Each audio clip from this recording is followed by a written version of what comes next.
Rashtriya Mahila Kosh, One Stop Center, Ujjwala, Sukanya Samriddhi Yojana, and many, many more. My final words are that India is a civilizational state that depends on the shoulders of women, such as Sita of the Ramayana, Draupadi of the Mahabharata, Kannagi from a Tamil epic written in the 2nd century, and so on.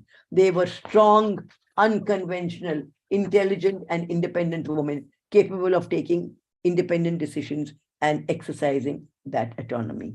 It is our dream. We are at India at 75. It is our dream that India at 100 will be where women will be able to reclaim and reconstruct a strong civilizational heritage by leading the state from the front as leaders across all fields. Thank you. Thank you very much. In fact, I mean, so many aspects, I mean, it's very difficult to cover, because when we are talking about that gender issue, the major 4 dimension of empowerment, the social, economical, political, and cultural, those things are there. And from very beginning in different planned period, even the non-planned, I mean, a lot of initiative has taken almost each and every component. When we talk about those, earlier it was a status of 30%, and I mean, both as a empowerment concepts had, as well as the relative term of empowerment. So many things are there, but now it become a mandatory. Even today we are discussing in our one of the G20 conferences, and there we found that even the higher education, the girls, and they are taking lead in terms of science and technology, in terms of other. So we have touched all the things, and but the time is constant. We can understand even these things can be big. Even we are also planning that if all the guest speaker and who are listening, if they can also contribute a good paper, we can think for a volume, which I mean, Meenakshi ma'am also eager to edit on that. That can be a good piece of work after that. And ladies and gentlemen, as you can see in the top, that is being recorded, and one YouTube is live is also there. So if you can have sharing to that link to in your here, you can share this to YouTube and other world. So very nicely, thank you, ma'am, for joining us in a well. And in the meantime, you can see that Dr. Shiladitya Chatterjee, who is the president of GFSRD, Global Forum for Sustainable Rural Development. But today we have not called him because is related to, even though it's not good for that, we will not call the gender. No, he should say a few words. Yeah, no, please that's right. That's why I'm taking the thing in that, because I mean, before that SDG came, there was a Millennium Development Goal, and he was the chairperson and chairman of the Millennium Development Goal from the Asian Development Bank for quite a long time, and also I mean, the director, Prime Minister Office, and Secretary Finance. So when we are coming to the SDG, the biggest issue is the financing SDG. So every forum now people are talking about the financing, what can be the financing thing on the SDG, and he is being the finance secretary. All this is I mean, joining all together. I am trying to make that, and I can share all of you that he was the advisors Center for Sustainable Development Goal under the government of Assam. So many more things, but there are numbers of speakers came, so I just stopped myself itself to invite him as a speaker. But as because of his keen interest, before we go for our regular speaker, I will, as it is inaugural session, so I will request Dr. Shiladitya Chatterjee, former IAS officer, and also in a different role he played, as I mentioned you, particularly in Asian Development Bank and Manila, Philippines. Few words, Dr. Chatterjee. You are muted. You are muted. Please unmute yourself. Yeah, thanks, Jayanto. Thanks, Jayanto. I was saying that I did not come here to speak, but to listen. But you have organized a very, very good session here. I can see there are a large number of participants who must be given time to speak. And I must thank our chief guest, Dr. Meenakshi Datta Ghosh, and the first speaker from ILO who had come, who have graced the occasion. Just one thing, of course, Meenakshi has mentioned a large number of things that the government has done, but I would think one of the first things that on the agenda that remains to be done is reservation in Parliament. This was a very major program which was initiated but was not completed. So that is one. The other major problem that we face is, violence against women right at birth. We have mentioned that. We still there are a large number of measures being taken to prevent that, but it still continues. So these are just two major illustrations of where we are still, and we have a long way to go. But anyway, I'm sure it is being looked into, and we will go forward but what is required is greater acceleration of these efforts. All right. Now, as far as finances is concerned, this is not so much a matter of finances. It is more of a matter of attitudes. And as Meenakshi mentioned, this is basically should be led not only by women, but also by men. And they should, and the entire society actually should be kind of play a very big role in this. Otherwise, this program will not succeed. So I don't want to say anything more. Thank you very much to everybody, and I wish you all the best. Okay. Bye. Thank you. Thank you very much. In fact, if you see that so many things are coming together everywhere, and people are talking on that. Even as I mentioned, that is a special group on G20 on the women issue that people are talking, and we were thinking on that specifically. So we'll move forward because our guests are there. They are waiting with their thought. And thank you very much, Meenakshi ma'am and Sheila. Thank you. Yeah. Both our President and Vice President. Thank you. Here. Thank you. Thank you. And now, as our this session, particularly the series on localizing SDGs, we started after COVID. So we thought, why not we start with the topic because the effect of COVID-19. Dr. K. Ramesh Kumar, are you there? Ramesh sir, good evening, sir. Yes, yeah. Good evening, sir. I'm Ramesh. Good evening. Good. So K. Ramesh Kumar is joining. He is Assistant Professor at Department of Economics and Rural Development, Alagappa University, Tamil Nadu, from India. So his topic will be on the effect of COVID-19 pandemic on the employment, wage, and gender equality in India. So hopefully, as we are a little bit late, not that much, but till I will request you to finish it within 10 minutes, particularly clips of your topic on the recommendation and other aspect. So over to Dr. Ramesh Kumar. So thank you, Jayanta sir. My voice is audible to everyone? Yes. Very much. Thank you so much. So now just I want to share my screen. Then after that we can.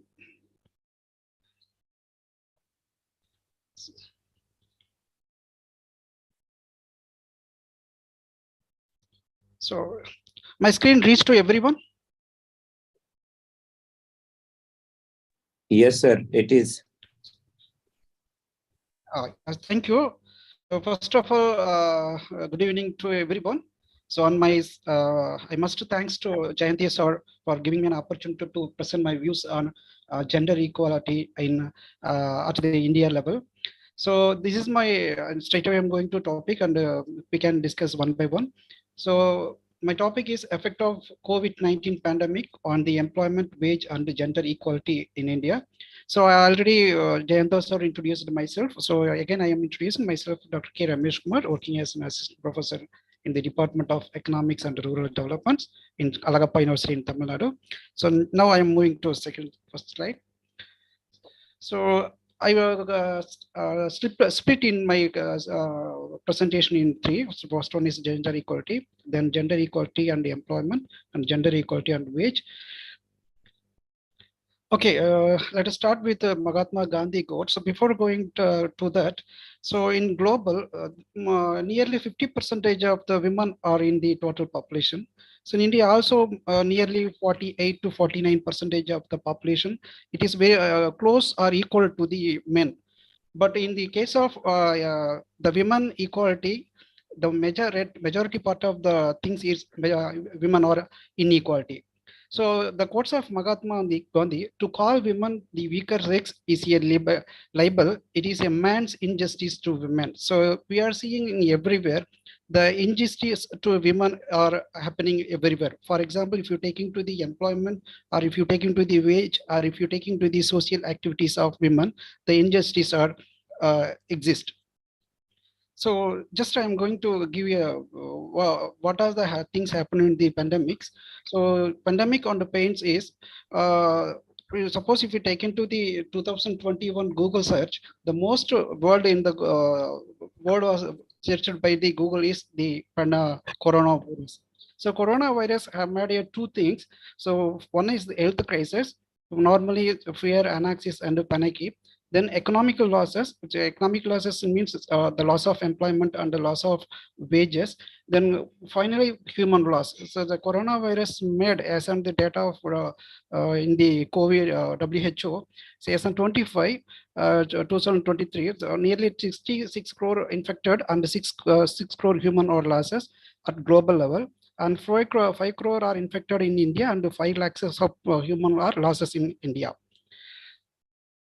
So already the maximum pointed out the what are the important things happened in the COVID-19 by the women. The same things I am also presented.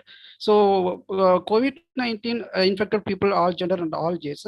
In India, it's more than 80% of women are nurses and midwives. They supported to for COVID-19 time. So women spending more hours caring for children, the elderly and sick family members, and more other personal protective equipments are often designed and sized for men. More expensive for the virus. Only 70%. Suppose if we are the globally we are reached at the maximum of vaccinated. Unfortunately, it's a women as on the 2021 data. So only 70% of the women are vaccinated. So I think I mentioned already earlier. So what is equalities? So equalities means the absence of discrimination in all human resource practices. So the definitions given by the ILO in 2022. So discriminations in the recruitment, discrimination in the remuneration, discrimination in social or other employment benefits, discrimination in terms and conditions of work, access to vocational training, advancement and promotions, and then termination of employment and contract. So last 2-3 months, we are seeing many companies are terminating their employees. Then elements of discrimination and acting an act of making a distinction, exclusion, or preference of someone or a group over another on others. The act was based on the prohibited ground in the name of sex, ethnicity, and etc. And the outcome of the act has negative impact on a certain group of workers on an individual.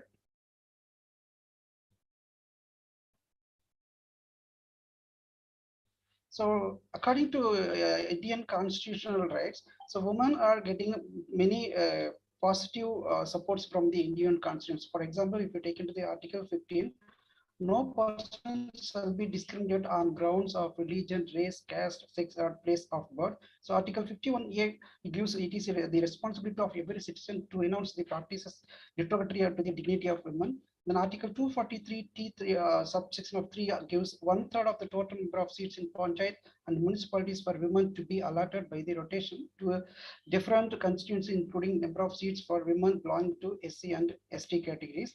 Then Article 243D subclasses 4T4, 1/3 of the total number of officers of chairperson in the Panchayat and municipalities at each level to be reserved for women. So almost in India and everywhere, so we are following these kind of things.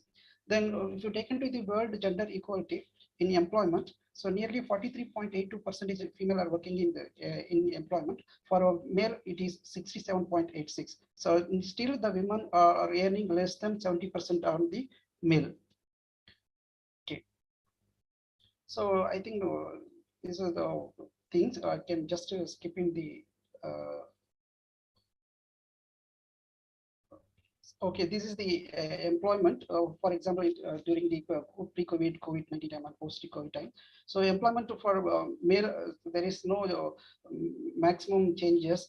For example, in pre-COVID times, so 71% of the male are working in workforce. Then and the COVID time, it is straight declined to 37, and post-COVID, it's recovered. In the unemployment, if you're taking to the 6.2 and 6.1 in COVID time and 6.7 in COVID, post-COVID time. In the case of a female, the just to compare with the 71.2 and 10.9. Then again, if you take into the post-COVID time, the unemployment and employment is still the problem to the women in the post-COVID time. So women more likely to lose employment compared to men. The burden of the domestic on the lack of fallback options for women is on the COVID-19 pandemic followed by the cost of living crisis have impacted on wages and purchasing power of across countries and regions. Negative global wage growth was recorded after 2009. So we know that the 2008 global faced by the financial crisis. So 740 million women working in the informal sector having their income fall by 60% during the first month of the pandemic. So in India, normally the pandemic started in the lockdown started in the end of March and the beginning of April 2020. So from that informal sectors were severely affected, particularly the women categories are affected more. So men earn 82% of the labor income, whereas women earn just 80% of income. So this is the statement given by the World Inequality Report in 2022. So these are in post-COVID time, the government of India and the government of Tamil Nadu takes many steps to giving the equality to women to meet the COVID-19 losses. So in India, Mahatma Gandhi National Rural Employment Guarantee Act gives some help support to reduce the gender pay gap both directly and indirectly. So the statement is given by the ILO 2022. In 2017, the government amended the Maternity Benefit Act. So now in almost every state giving their maternity leave for women almost 1 year with paid salary in formal sector, particularly in government sector, but informal sector is costed. Then Tamil Nadu government gave free bus services introduced in 2021. So nearly this support give to women empowerment and women employment. So nearly 71% of the rural women are benefiting from this scheme. And also Tamil Nadu government introduced 1,000 rupees per month for women children, girls for higher education or at the college level and university level. So that's this gives the women enrollment in the higher education level. So we all know that Tamil Nadu government more than 50% of the gross enrollment rates in the higher education. And also Tamil Nadu government framed a new policy for women in 2020 regarding the no hunger, equal wages and access to credit. So access to credit in the Tamil Nadu government doing self-help groups scheme. So through that schemes providing many employment opportunity and self-employment or self-entrepreneur opportunity to the demand to reduce the inequality in society. Then this is my last slide. So I'm going to just conclude these things. The overall concludes that there has been a marginal decline in discrimination.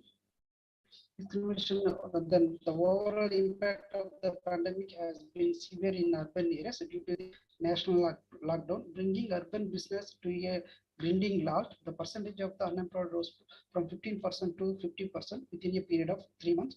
Active enforced legislation for the protection and the right to equal wages and work to actively increase the participation of women in the workforce, including encouragement in pay, upskilling, job preservation, easy return to work options, particularly after maternity and the option to work from home, so wherever it is possible. So I think in future we will meet zero gender inequality and actions taken for 100% gender equality. So thank you.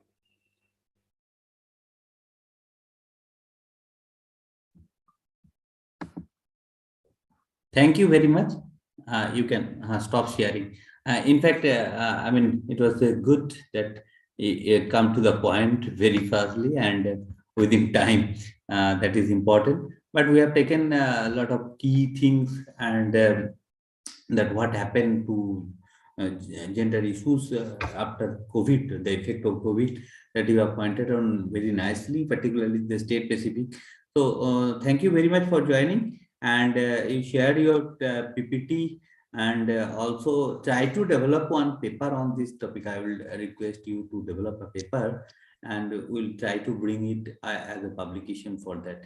And I will request all the speakers also available that we have started one international journal of sustainable rural development. Is an online journal and published USA, and ePoly is the our partner, and it is a DOI number and other things are available. So particularly on this aspect, all the speakers, we have 24 speakers. I will request all of you to develop on that. So with this, Rameshji, thank you very much for joining us and stay tuned with us. Now I have to move to another speaker from India, but this is important. When we talk about the rural development, we can't ignore the agriculture. So agriculture is our bread and butter for that also. I will go to Praveen Kumar. Praveenji, are you there? Yes, sir. Yes, sir. Okay. Yes, sir. Yeah, Praveenji is very active. If you see that almost in our group, I don't know who are in the group, in our WhatsApp group and I mean Facebook group, and he used to write a lot of articles on various occasions, but specifically on agriculture, very as I mentioned. So we appreciate his effort on that, and we are happy to get him in our team. He is also leading that one team. Is a member of that our Global Center for Sustainable Agriculture and Food Security. Ladies and gentlemen, let me tell you that we have 17 global centers. So who are our member, you can be with us. If you are not member, you can choose the center. The form and other thing will provide tomorrow, because we want that tomorrow also all of you join, and the link for the certificate and your attendance, as well as if you would like to join our different center and contribute.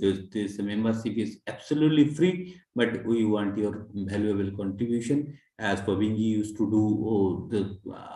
With this, let me introduce Dr. Praveen Kumar as a scientist, particularly agriculture extension. And from that, Praveenji is not coming, you are coming to mobile, but yeah, your presentation, please share your presentation. So he will speak on the gender issues in agriculture. Over to Praveenji. Praveen Kumar, Dr. Praveen Kumar. Yeah, please. So, sir, am I audible? Yeah, you are audible. So, are you sharing any presentation? sir, I am trying to share it, but I am not getting. If I just.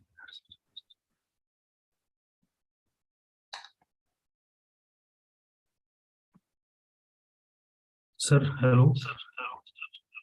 Yes. So, sir, I will start with the lecture.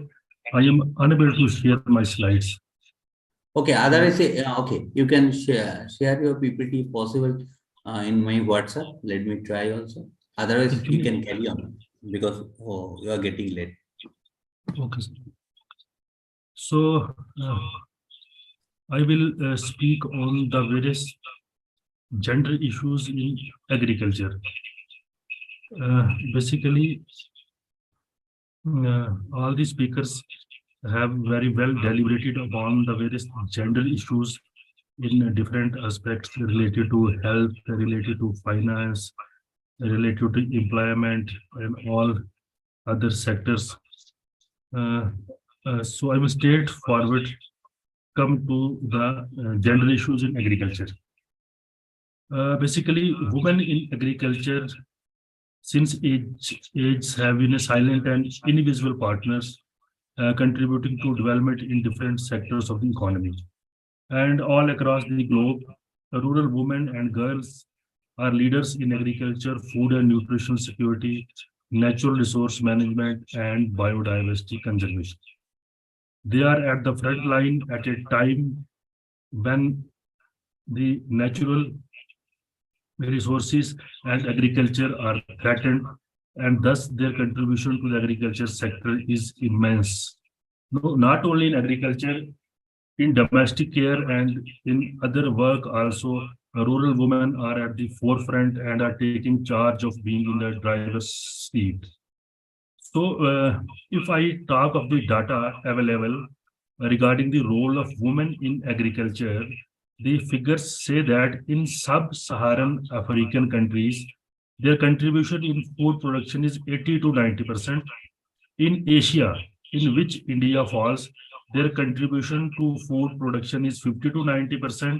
And in Central and Eastern Europe, their contribution to food security is 30%. Back in home, in India, nearly 84% of all economically active women in India are engaged in agriculture and allied sectors. So these figures speak in volume about the role of women, role of farm women in agriculture sector all across the globe and particularly in India. See, in countries like Pakistan, Tanzania, Gambia, Sri Lanka, Nepal, India, and Turkey, the percentage of women employed in this primary sector even exceeds 80%. Moreover, livestock also constitutes the most common asset among rural women in developing countries, as animals are more easily acquired through inheritance of or markets than land and other physical and financial assets. Now, coming to the daily work schedule of rural women, the studies reveal that during the peak period, when there is harvesting season going on or when there is sowing season going on, women every day works for about 8 to 9 hours in agriculture and 4 hours in household activities. Again, figures depict the increasing and the very vital role of women in agriculture. Basically, women have a multifaceted role. They are involved in land preparation, they are involved in broadcasting, in transplanting, in weeding and other plant protection measures, in threshing and in post-harvest processing, and also in storage. Now, women have a major role in weeding, as all of us know that weeding is a process in which unwanted plants that compete with the main crop are removed. And if this weeding is not done, studies reveal that in India, the annual losses due to weeds in food grain is about 82 million tons. In pulses, it is 14 million tons. In oil seeds, it is 12 million tons. And in commercial crops, it is about 52 million tons due to these weeds. And women play a very important role in weeding. Had women not played an important role in weeding, the losses would have been much more, and that would have ultimately affected the food and nutrition security of the peoples in the country. No, this was all about the role of women in agriculture. But still, despite all this, women in agriculture are confronted with various issues. So first is the exclusion and invisibility. Despite their contribution, the women are largely being ignored, unpaid, and inadequately acknowledged. They always remain invisible workers who are often excluded from information access, decision-making, and governance structures. Second issue is the gender inequity. Gender inequity, it means that the fairness and impartiality in the treatment of women and men according to their respective needs is missing. They both are not treated equally. So basically what is happening rather is that the defined gender roles in our society, they are resulting in reduction of rural women's participation in labor markets and are confining them to lower paid and more precarious employment in agriculture. In fact, they face systematic discrimination in access to the resources and services needed to improve their productivity. Besides gender inequity, there is also the gender inequality. Basically, what is inequality? It is a state in which people does not enjoy equal rights, opportunities, and rewards, regardless of whether they were born female or male. So, another study says that there is an average gender pay gap of 23%. And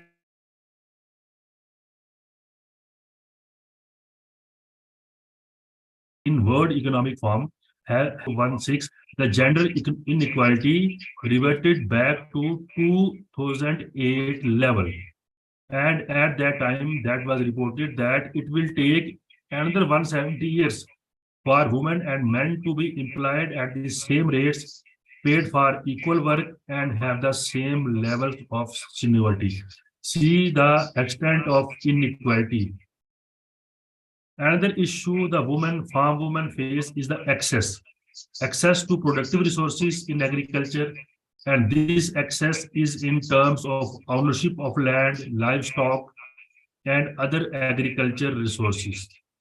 So basically, what is the status that globally women hold title to approximately 2% of the land and are frequently denied the right to inherit property. Again, they don't have the access to management of agriculture resources, use of financial services, access to education, knowledge, and all other skills related to agriculture. So even Food and Agriculture Organization had in its report said that women tend to be disadvantaged in regard to all these dimensions. So next, if I speak on the agriculture extension services, about 85% of the extension workers are male. Only 15% of the extension workers are female. And male extension workers do not take care of the needs of the farm women. Thus, women are often overlooked by the extension service providers. Another aspect in which women find themselves in worse condition is the drudgery. Drudgery means work which is hard, which is mindless, and which is back-breaking. Means women in agriculture are exposed to less mechanized, labor-intensive activities, and which have a bearing on their health. So, drudgery is experienced by farm women while doing farm-related operations. This has been reported by a number of studies. Again, another issue is the declining numbers. See, the two data from the two censuses, 2001 and 2011, it says that number of cultivators per 100 cultivators, the percentage of male was 67.1, and it increased to 69.7 in 2011. On the contrary, the number of female cultivators per 100 cultivators decreased to 30.3 per 100 in 2011 to 32.9 per 100 in 2001. So the declining numbers of farm women in agriculture is also an issue which needs to be addressed by the policymakers. Another area is the female operated operational holdings. Only 13.87% of the operational holdings are operated by female on their name. Rest 87% of the operational holdings are held by male. Another example of the masculinization of Indian agriculture an example of the dominance of male in Indian agriculture. If I go by the area that is being operated by male and female operate on an area of just 1.82 crore hectares, whereas male operate on an area as much as 13.7 crore hectares. Next, I will move on to the status of female land ownership in different countries. In Pakistan, only 2% of the female land ownership are there. In Sri Lanka, female land ownership is 9.7%. In Bangladesh, it is 10%. And in India, it is 13.8%. And even women who have land ownership, they do not have always control over such land. One more thing I would like to add is that Bhutan is the only country in South Asia where more women own land. In fact, 70% of the farmland are owned by women in Bhutan. So this is something very important. Next, I will move on to the condition of women in the post-COVID-19 scenario. Because post-COVID-19 scenario, the women, especially the farm women, they have been hit hard. They have been a victim of violence. There are so many reports which reveal that since the outbreak of COVID-19, violence against women and particularly domestic violence has increased. It has occurred in almost all countries across the globe. Now, all this, the inaccess, the inequity, the inequality, and everything that has an impact on agriculture. In fact, what studies reveal that in case of agriculture, women farmers typically achieve yield 20 to 30% less than men due to unequal access to productive resources and services. And if women were empowered in agriculture, it would have increased the production by 20 to 30%. This is a report of the United Nations Committee on Women that if women are provided with the equal resources, they have the capability to increase the production by 20 to 30%. So this was all about various issues. Now, within 4 to 5 slides, I will complete the way forward for the farm women in agriculture. First, we need to develop technologies which reduce the drudgery in women. These technologies could fulfill the criteria like reduction in energy expenditure, reduction in stress and workload of farm women, reduction in time spent while performing different farm operations. These technologies should reduce the body disorders of farm women. These technologies should reduce fatigue, and these technologies should enhance productivity, efficiency, quality of produce, income, and satisfaction of the farm woman. Another thing is regarding the literacy of the women engaged in farm activities. So reports say that about 52 to 75% of Indian women engaged in farm activities are illiterate. So this illiteracy is a major obstacle that prevents women in participating in more skilled works and availing benefits of various interventions. So literacy is a major issue. Another one is legal titles. Women still do not have the legal titles of their land. So they are unable to avail the credit facilities and other programs for their benefit. Another issue is the development of appropriate linkages. Women in the rural settings, they are having some small scale enterprises, but they are unable to find the market for their produce. So the way forward will be to develop adequate linkages, provide them with marketing where they can sell their produce and earn their livelihood. Another issue is the mobilization. Women still are static. They need to be dynamic.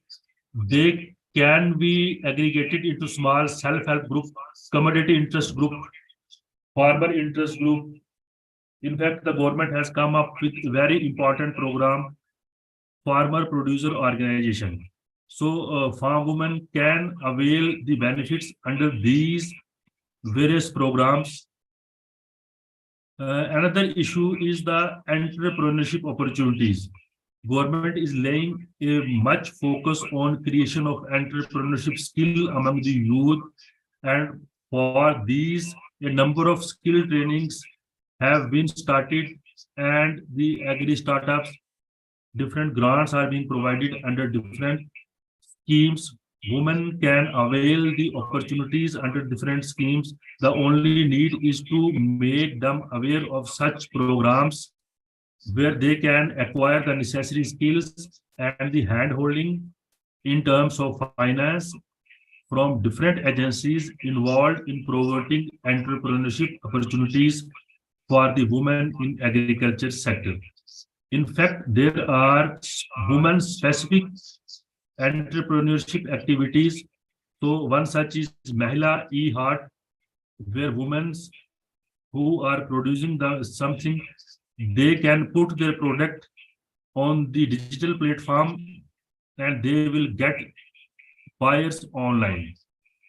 Similarly, another woman-specific scheme is Annapurna, where women who want to establish their own small-scale businesses in food processing and value addition, they can avail the credit facility of rupees 50,000. Another scheme is the STEP. STEP means support to training and employment program.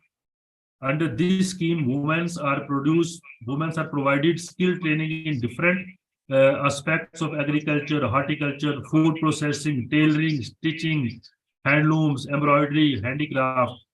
So, in fact, in number of banks, the Bharatiya Mahila Bank Business Loan, it also provides a loan to the young female entrepreneurs to start their own businesses. Under Mahila Udyami Nidhi scheme, women can get a financial assistance of rupees 10 lakhs. And similarly, there are many other schemes, especially meant for farm women. They can avail their benefits. Time, please, empower time. them socially and economically. So thank you. This was all about the gender issues in agriculture from my side. Over to Dr. Jayant. Thank you, Pavin. In fact, a lot of issues related to agriculture, and though I mean we miss your slide presentation. It could have better because a lot of people are there who are not aware of all the terms related to the schemes and those things. But hopefully you will share your presentation, and I will also request you to develop your presentation into a paper, full paper, because I know that I used to write a lot. Please develop a paper on that, and which will be very useful. Because as I mentioned that we are thinking for edited volume as well as in our journal, so it will be helpful for us. And also I wish that you will keep writing on different aspects related to agriculture and other.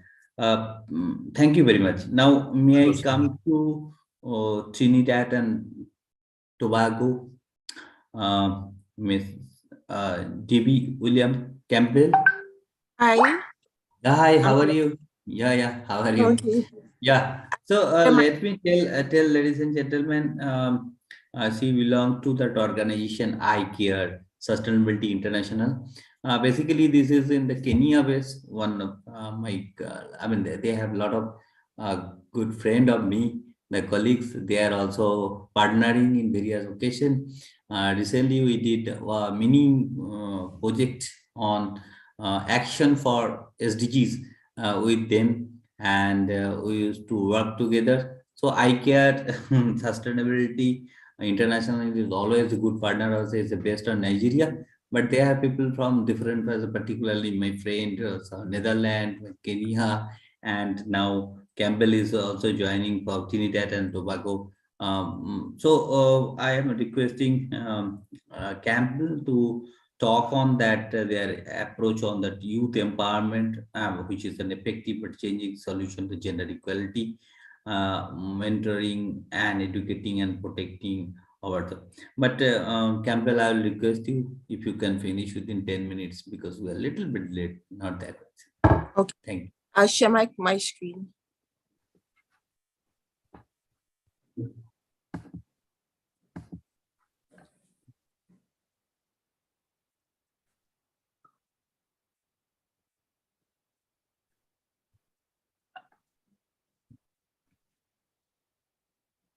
Are you all seeing my screen? Yeah, it is coming now. Yeah, it's coming. Okay. So you see my first slide? If you can make a full screen, that will be better because my picture is also there in the presentation. All right. Yeah. So this is good, right? Yeah, right. Okay. So youth empowerment, an effective but challenging solution for gender equality, mentoring, educating, and protecting our young advocates. I am Debbie Williams-Campbell, Partnership Manager and Board Member of iCare Sustainability, representing Trinidad and Tobago. So I will move forward. Now, we all know what gender inequality is, and it affects both male and females. However, I will be focusing on females. So some of the measurable ways females experience inequality globally in comparison with males include lower rates of schooling and employment, less pay for similar work, higher rates of unpaid work such as caring for sick relatives, exposure to high rates of sexual assault, intimate partner abuse, and gender-based violence, a lack of representation in government, workplace discrimination, child labor, and this is globally. Does gender inequality affect mental health? Yes, of course, it's traumatic. Some of the psychological effects of gender inequality include higher levels of stress, anxiety, depression, post-traumatic stress disorder in women and people of marginalized genders. This can cause low self-esteem, eating disorders, suicidal thoughts, and other physical health issues. According to a 2020 article from Medical News Today, women with mental health conditions outnumber men by as much as 2 or 3-fold, depending on the condition. Causes of gender inequality, which you all may know already: uneven access to education, lack of employment equality, job segregation, lack of legal protection, lack of political representation, lack of bodily autonomy, poor medical care, lack of religious freedom, racism, societal mindsets. Causes of gender inequality. Now we are dealing with the underlying issues here. So some of the underlying issues may be cultural teachings that make females seem less valuable. They may not get a chance to get an education or further their studies, nor get the chance to showcase and develop their skills and use their voice to make a difference. Lack of education, understanding on human dignity and of females and their capabilities. I believe once we truly understand women, females, and that they are valuable, and that once you're human, you have value, you can contribute, then it can encourage respect for females. Lack of unity and advocacy amongst different institutions that can advocate for female empowerment, such as churches, schools, social services, agency. Even in churches, we can also teach the importance of respecting women, as well as in schools. We can teach mental health and the importance of mental health, and thereby respecting females and allowing them to contribute to society. We are helping improve their mental health, and which will help, in turn, impact our society greatly, right? Because, whatever affects one person in the community could eventually affect society in a whole. HR departments not protecting their females or giving them opportunities for growth, especially if the woman or their family do not have an important status. You may quicker find a female because she may be the president's daughter or a big businessman's daughter, she may quicker be respected than a woman of or a female of a marginalized community. Biased legal frameworks that discriminate against females don't empower nor protect them. Lack of proper policy and legal reform. Youth empowerment can create youth advocates. Why focus on youth empowerment? Because, you know, they can be part of the decision-making process to improve the community. Remember, they are part of the community too. They'll be affected by what happens, and they are also the future. They can make great changes that can improve the future. Youth empowerment encourages improved social skills, improved behavior, increased academic achievement, increased self-esteem, increased self-efficacy, and long-term effects of youth empowerment may lead to a better perception of the youth sector towards education, poverty alleviation, even crime reduction, and decrease in juvenile delinquency, which is what we all need. We want a peaceful world. Therefore, an empowered youth will make a better youth advocate. As female youths experience gender inequality, it is for this reason that it's essential for advocacy to come from the youths as well, thereby providing a level of authenticity due to the first-hand experiences and fresh perspective, as well as making them feel heard, loved, and valuable to society. Okay, so some of the females who changed the world. We have Greta Thunberg. She has become a household name thanks to her environmental activism. She started a movement to fight climate change with a protest that inspired millions of students, and since then has gone on to speak at the UN and converse with world leaders. Claudia Colvin is an unsung heroine of the civil rights movements who protested bus segregation before Rosa Parks did.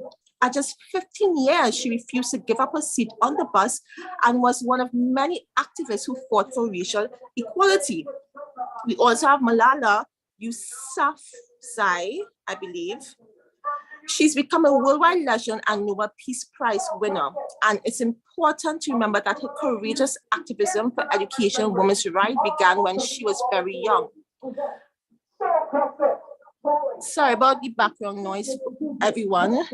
Her memoir makes for powerful reading for kids and teens, and to this day, she's continuing her advocacy for the 100 million girls not currently in school around the world. The importance of youth advocacy again. So we have the youths who are making a difference. We have Emma Gonzalez. We have Mali Diaz as well. Due to time, I would not get into these things. Challenges affecting youth empowerment. Cultural view that female youths aren't capable and valuable enough. Ineffective social services. The social service workforce may be under-resourced, lacking the financial and sometimes political support to protect children and their families. The laws, policies, and programs that governments establish to protect children risk being undermined, or they are not properly equipped to help. Lack of community development programs to fit the needs of the youths. Gang-related activities within the youth's community. With poverty come other issues that includes one's limited or lack of access to basic and quality education and other resources. Also lack of access to necessities to prepare them for programs that support youth empowerment. Lack of exposure and involvement in community programs, the absence of role models and mentors, the society's stereotype that the youths are still too young to actively participate and collaborate or not equipped to manage. Strategies for youth empowerment and turn them into young advocates. We have knowledge development. It's important to get programs that can, cater to their knowledge needs, right? Vocational programs, workshop, leadership seminars, help to, build them up, life skill program.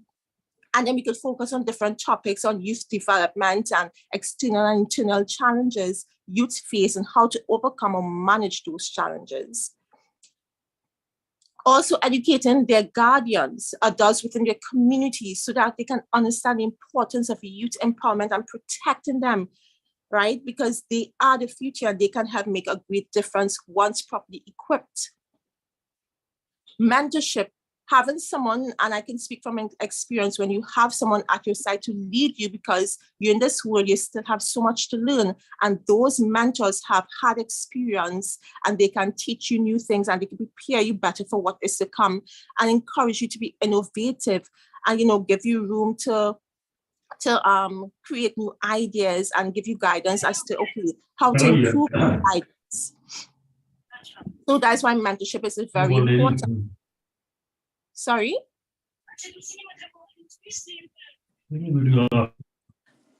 Right. Socio-civic involvement. Youth empowerment may also be done by introducing the youth sector to socio-civic organizations and encouraging them to take part in programs that help the communities. This gives them the sense of community engagement and makes them feel that they can contribute to strengthen and maintain of communities. And once you encourage them, they would have the hope that they can do it. But when you discourage them and you make them feel, okay, you're too young for this, then they would not feel encouraged to stand up for themselves and make a difference. Financial investment to help mitigate external issues like lack of access to education, quality school infrastructures, lack of toiletries, poor home infrastructure that is vulnerable to disasters that affects their safety, which can hinder a child from being educated. Youths need to feel safe, a natural human need. Protecting the youths as they advocate for gender equality through partnership or networking with organizations or professionals able to protect the youths, strengthening and improving social services and its workforce. Social services are a key component of child protection systems. When social services systems fail to effectively protect children, the violations of children's rights increases. Remember, a child is a person with rights, including the right to be protected and to participate. Can you hear me? Hello? Can you hear me? Yes. Hello? Carry on, carry on. Oh. The violations of children's rights increases. Remember, a child is a person with rights, including the right to be protected and to participate, to express her or his views, to be heard and heeded. Let us note what UNICEF stated. Social service workers promote children's physical and psychological well-being by Hello? with critical social Can services you hear me? like Can you hear healthcare, me? education, and social protection. And by challenging I know you're norms, reading. I know you're reading. That's okay. But the point is, can you please answer this a quick question? Like, Yes. please let her complete. Yeah, she's just reading. That's the problem. But let her complete. Sorry. Yeah. Okay. Now, social service workers promote children's physical and psychological well-being by connecting them with critical social services like healthcare, education, social protection, and by challenging harmful laws that violate the child's rights. What ICARE believes in? ICARE believes in human dignity. We support female youth empowerment. How? Because ICARE focuses on youth empowerment. We believe that advocating and allowing youths to advocate for gender equality and youth empowerment will help create respectable youths that are equipped to advocate and achieve their goals, feel good in their own skin, don't feel the need to compare themselves with each other or the other gender, don't think the other gender is better, but that everyone is capable of being skillful and creating change. We believe females can do great things. We have seen females do great things. Through education, mentorship, and opportunities, we will help empower the youth so to ensure a better future for them, which includes a healthy environment within their communities and in their surroundings so that they can enjoy the benefits of nature and continue to contribute effectively to society. One of our projects is called the Mini Projects Program, a hybrid program aimed at localizing the SDGs by building capacity to aspiring and upcoming social impact leaders or local champions, males and females, from different parts of the world through connecting them with international mentors who empower them with special skills needed to accelerate impact, like project report writing, budgeting, grant sourcing, project financing, and other soft skills. The projects are compiled into an ebook, and the best projects and the mentors are awarded. The annual program followed the theme used by the UN SDG Action Campaign, which encourages the creation of sustainable solutions for effective change against climate change, inequity, and inequality. Support the youth through protection, policy reform. Through legal and policy reform, these changes should be made, if not already in your sector, state, or country. Meet obligations under the CEDAW, which includes removing gender discrimination from civil legal codes relating to child custody, inheritance, citizenship. A child's safety and future can be negatively impacted if they are an immigrant and not valued and protected, if they don't have financial help to even assets to help ensure stability in their future, if the wrong parent or guardian is given custody of them. Note the CEDAW Convention is built on 3 foundational principles: non-discrimination, state obligation, and substantive equality. Non-discrimination is integral of the concept of equality. We can use legal frameworks that discourage youth discrimination on the basis of sex, sexual orientation, gender expression, or sex characteristics. Adopt laws and policies from around the world that promote gender equality and empowerment of youths, especially girls, through conferences.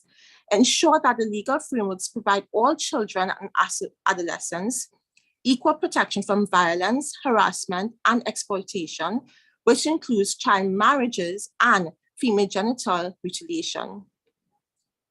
Create legal frameworks that ensure proper medical care, which includes mental health care to youths, especially females at schools and clinics. And please see the time. Already you are late. Okay, almost done. Help countries strengthen policy and legal responses to emerging forms of sexual violence and exploitation against children and adolescents through conferences. Continue to evaluate and monitor the impact of legal frameworks to see how they can improve. Now, these are some examples of the organizations we can support. They stand for youth empowerment. The SOS Children's Villages. We have, of course, the UN, as you already know. We have the Humanitarian Academy for Development, a non-governmental organization with an international presence. We have UNICEF, and we also have the organization I represent, iCare Sustainably. If you want to partner or network or volunteer with us, you can contact us via our email, info@icaresustainably.com, and our website, icaresustainably.com. Thank you for listening. Yeah. Now we can stop sharing, please. Yeah. Stop sharing. All right. Thank you so much. Somebody was asking any question. If one quick question, you can put in the chat box. You can ask directly. Okay. Anybody was asking any question? Okay.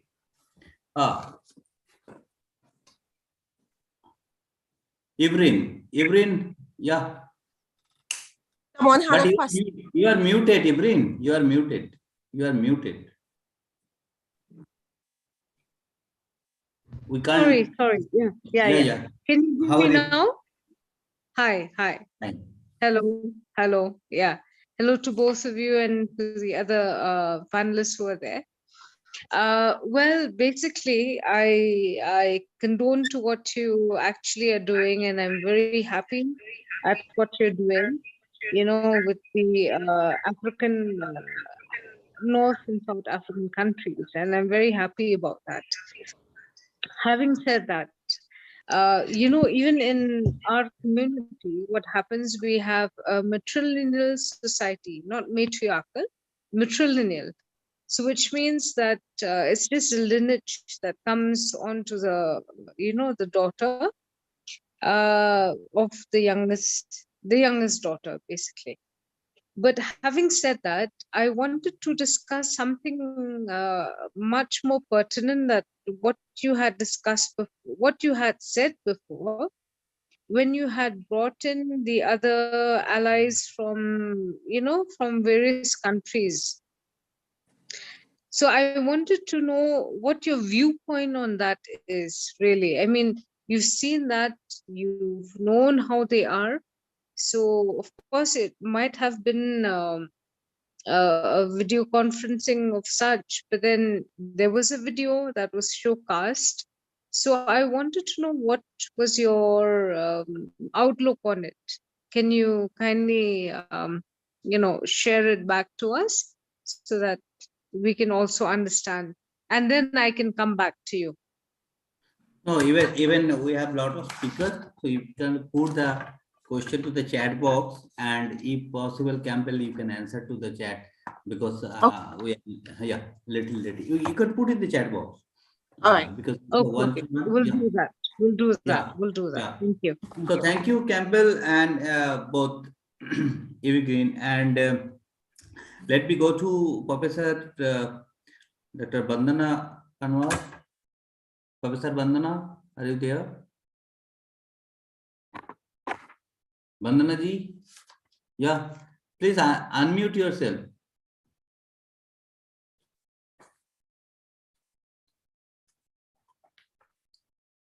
Please unmute yourself.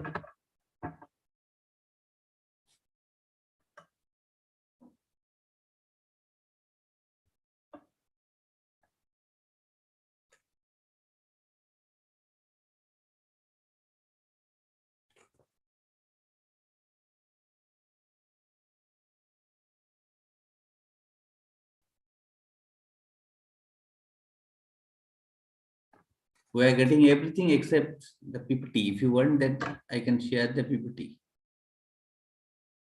Yeah. Just let me know if I am audible now. Yes, you are audible, but we can't see your presentation. Yeah. I'll share that now. I'll share that now, sir.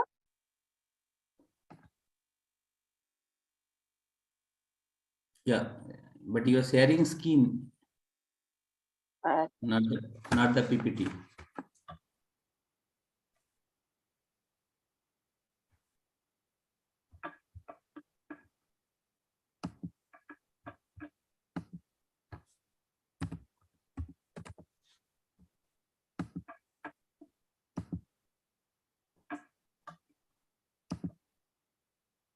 So can you see this now? Is it visible? So you can let me know if it is visible. Yeah, please carry on. But I mean, try to finish it. I mean, by 10 minutes, huh? Sure, sir. I'll do that. A very good evening to everyone. Good afternoon, and also good morning to people who have joined from different parts of the world. This is Professor Dr. Vandana Pawar. I'm working as an associate professor with Prin Allen Ballinkar Institute of Management and Research, commonly known as V School. We have twin campus in Mumbai, Bangalore in India, and we are among the top 75 management institutes in India as per the Government of India and NIRF ranking, with a legacy of more than 40 years of management education in exploring international institutional tie-ups for its postgraduate program in rural management and other programs. We are also exploring tie-ups in the areas where we could mutually be beneficial in enhancing and strengthening the research, teaching, and learning environment of both the institutions and other institutions. We have multiple full-time postgraduate programs in the domain of management, which includes general management, rural management, retailing, e-business, business design, business analytics, media and entertainment, and healthcare. So with that small introduction, I would like to start with my presentation on role of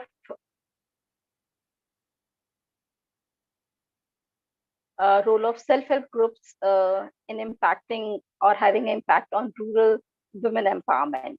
So we all know the concept of women empowerment. It gained traction in the second half of the 1990s. The United Nations Development Program, GDI, that is Gender Development Index, and the Gender Empowerment Measure, it assesses many dimensions of women empowerment, like adult literacy, life expectancy, income, gender disparity. And here the goal of GEM is to assess how actively men and women can participate in financial, professional, and political matters, as well as in decision making. So as we all know, the word empowerment, it's very tough to define. While I was working on this particular topic, I came across the definition that was given by the Oxford English Dictionary, which says to provide someone the authority or the power to do something or to make someone stronger, more confident, particularly in the direction of their lives or assessing their asserting their rights. And across different research papers, periodicals, journals, websites, also came across different definitions which talk about empowerment. Like there was one author in 2002, he explained it in terms of behavior and attributes, whereas there was other person who talked it and referred it in terms of process. There were other authors who also viewed it as a continuum of several interrelated and mutually reinforcing components. There were authors who have also talked about, like one of the friend was just now referring about maternity, which provided identification, protection, and autonomy to women, specifically in some of the states in India. So in India, we have a state called Kerala where it has been observed much more. There are other authors also. I would not go much in detail, but there are different definitions that has been shared and that has been described by different authors in the different papers, research reports, and also some of the government institutional reports and journals, which talk about as a power, it talk about something that cannot be given to people, something which has a social, cultural, legal, political, psychological empowerment, something moving from a position of forced weakness to one of the authorities, and so on.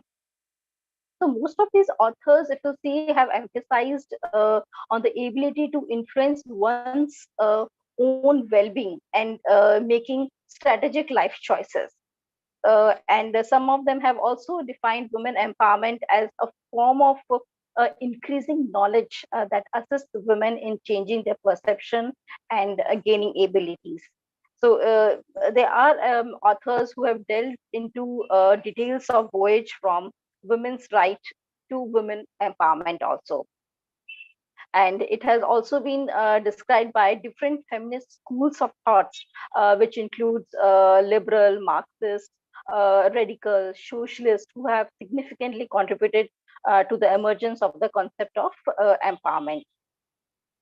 Coming to the next important thing, which is which would be good to highlight over here, is the different indicators. What are the different indicators or what are the different components that can be divided or classified as qualitative or quantitative measures?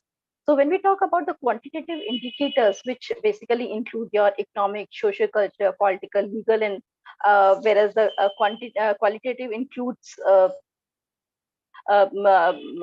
women awareness or attitude or skills. So what does these indicators actually mean? So when we talk about this economic dimension of empowerment, which includes changes in the employment or unemployment rate of men and women, it also includes women's control over income, relatives' contribution to the family support, or control of family resources, women's access to employment. Right? Then coming to the social cultural measures, which are women's freedom to movement, lack of discrimination against the girl child, or commitment to educating daughters, or women's visibility in access to social spaces. All these are considered under the head of social cultural measures. There are also some of the legal awareness of the legal rights and the domestic assistance, which has been observed to be very important indicator, which includes community mobilization of rights or campaigning for awareness of rights or effective social enforcement of legal rights. And one of the friend, he just mentioned about the legal rights and different articles that were that has been mentioned in our constitution, and talks about the women empowerment. So women empowerment then also has a political aspect, which includes knowledge of political system and a means to access to it. It also includes the domestic support for political engagement or exercising the right to vote, women's involvement in the political or local political systems or campaign, or maybe becoming a representative of women interest in effective lobbies or any other interest group. Apart from this, there are also certain psychological indicators that have been found, which includes self-esteem, self-efficacy, or psychological well-being, or potential for mobilization. In all these things, in quantitative, and apart from this, the qualitative, which includes the awareness. So here awareness is a very crucial in the women empowerment framework, because it indicates awareness about women's situation and discrimination. It indicates women's rights, women's opportunities, and what are the need for equality at all the different levels. When we talk about the attitude guides and behavior, it basically means how much we really like or dislike multiple activities. So as we all know, a fundamental component of empowerment is the rejection of unequal entitlements accorded to individuals based on their gender. Right? Men have an advantage over women because of their unequal entitlement, accepting men's normatively prescribed power over the women, demonstrated disempowerment and things like that. Apart from the training and skill development has also been referred as an important qualitative indicator, where it means having a clear clarity over the rights, and how to convert your challenges into initiatives that can be utilized or taken care by the women. After reading all the different articles and the material resources from the different secondary resources, we thought to conduct a study where we could summarize, and we can see that out of the different stakeholders who are part of the women empowerment, one of the very important stakeholder is the self-help group. So as we all know, self-help groups are informal groups of people who come together to solve their some common problems, focusing on individuals or helping each other. Today, we have seen SHGs or the self-help groups, they play an essential role in poverty alleviation, and they are also a vital agents for rural development in specifically in India. They help in achieving sustainable economic, environmental, and social changes. And with the challenges of limited access to credit or healthcare or education, they are actively participating in savings and debt, or monetization, or resource management, or literacy, childcare, etc. While conducting a study, we thought of concentrating on Kerala, which is one of the state in India, and it also ranks first among the Indian states in terms of the human development and associated indicators. So we saw that the Kerala is an appropriate example, and it can be taken as a model for the South during the United Nations conference in the year 1994. The women in India, in Kerala, are often regarded to have a greater status than their counterparts in their compared to other states in India. And Kerala is also at the top of the list with the literacy rates of 96.2% of literacy. So in Kerala, we have one such self-help group that has been impacting millions of women in Kerala with the name of Kudumshri. So Kudumshri basically means well-being of the family. It's a state poverty reduction objective which was launched by the Kerala government to eradicate absolute poverty from the state. It was launched in 1998 by the then Prime Minister Shri Atal Bihari Vajpayee ji. It has an objective of a very holistic, collaborative, female innovative poverty reduction approach, which was implemented through local self-government.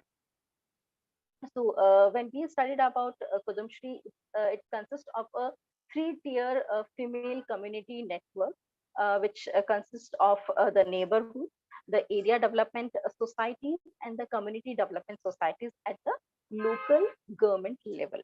And there are various programs that have been implemented by Kudumshri with a mission to include microfinance activities and other programs or schemes that have been launched by the government. So the three different key sectors where Kudumshri has really made a good effort, a commendable effort includes your economic empowerment, social empowerment, and women empowerment that has been designed and implemented throughout by the community network. So the objective of doing this study was to understand the reasons why people or women join the SHGs or the Kudumshri and what is their contribution. Please check the time. Sure, sir. Dr. Sure, Vandana, sir. please I'm check on. the time. Sure. The second reason was to investigate what are the different rural women's empowerment components of rural empowerment, which basically included awareness level, attitude towards self, gender issues, skill attainment, women autonomy, participation in public domain. So with these attributes and components in mind, we started with the study. And after conducting the study, we investigated that these 5 components were very much involved, and we also looked at the long-term impact of Kudumshri on the SHGs.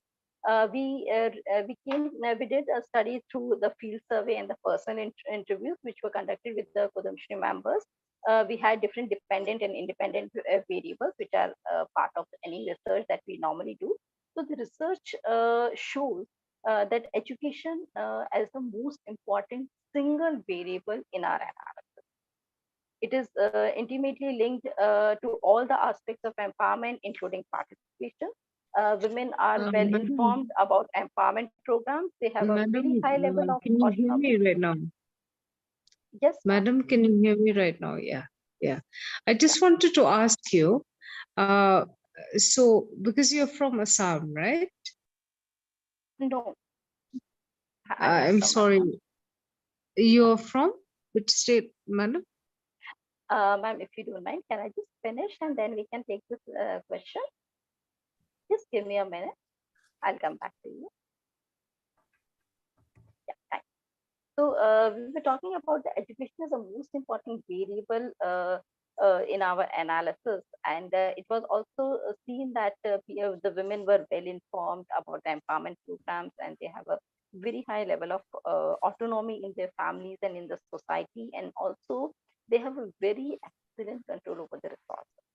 But this increased level of knowledge was not visible, or can say was not translated into the behavior changes or skill acquisition or increased engagement. Being a member of the SHGs, they were provided with a rural that were part of the rural villages. They were having all the facilities of sustainability in the form of changes in their food intake or financial stability or even access to credit and things like that. And also we observed that during a pandemic, these members, they worked with the local government to provide meals through subsidized restaurants or community kitchen or also home delivery services. And they were also sewing masks for the frontline institutions and small businesses. They also ran awareness campaign to combat social isolation through youth, and also provided online education. So throughout this study, the analysis shows that that yes, the SHGs really played a very significant role in the life of women, and so especially those who were a part of or member of the SHGs, and it acted as a change agent. With that, I would like to end this session. Thank you so much. Thank you very So much. just one sentence I wanted to ask you. Yes, ma'am. Madam, you belong to Kerala or Assam? Neither of the two states, ma'am. Neither of the two states, all right. But I know that Kerala is doing very well, that I know. I know in terms of the mortality rate as well as the, how children are being fed. So I wanted to know, because I see from what I've heard from you, I sort of understand that you also know about the nutrition value that children actually receive when it comes to a supplementary nutrition program that has been divulged by ICDS in terms of women and child development. And what I've seen in Kerala is such that they would actually I think, use their ma'am, please local a specific question. Otherwise, it is a time consuming. We Yeah, are it's running. just a Ma'am, question I've from shared, ma'am, I've shared my just one details on question. the, yeah, This I've is just- shared my details on the slide. If you want, we can Ah. connect it separately instead of taking other Sure, time. sure. If All you, right yeah, you then. can All note down right, my all number right. Then and we can details, and connect. we can take it. We separately. can connect after. Thank you. Yeah, Thank thank you. you Yeah. so Sure. much. Thank you so much, ma'am. Okay, thank you. Thank you very much. Can you stop sharing, Vandana madam? Yes, sir. Yes, sir. That's Before we go, because of the time thing, time difference, I'll go to the Vidyanath Jha. Sir, please wait for a few minutes. There is one issue from Gambia. Mohammed Trawali, are you there from Gambia?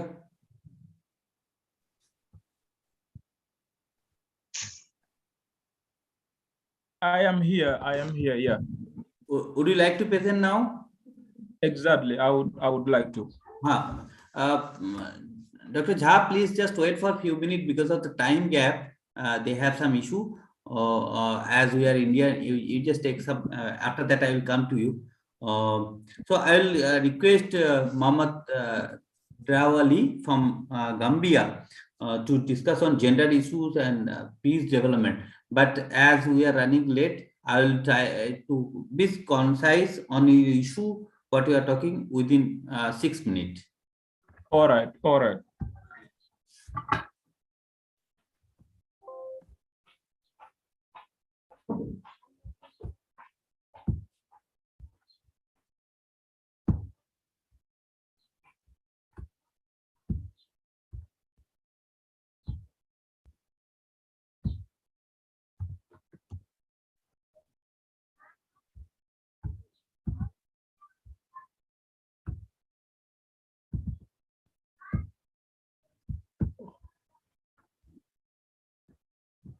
Yeah, go to the full screen. All right. Sorry. Yeah, full screen you can go. Control F also. Or slideshow, you can go to the full screen. Top Full of the screen? slideshow. Yeah, slideshow. Go to the Oh, slideshow. okay. All right. Let me do that. Yeah, let me do that. Okay. Let me try to do that. No, right to the animation. The slideshow. Yeah. Okay.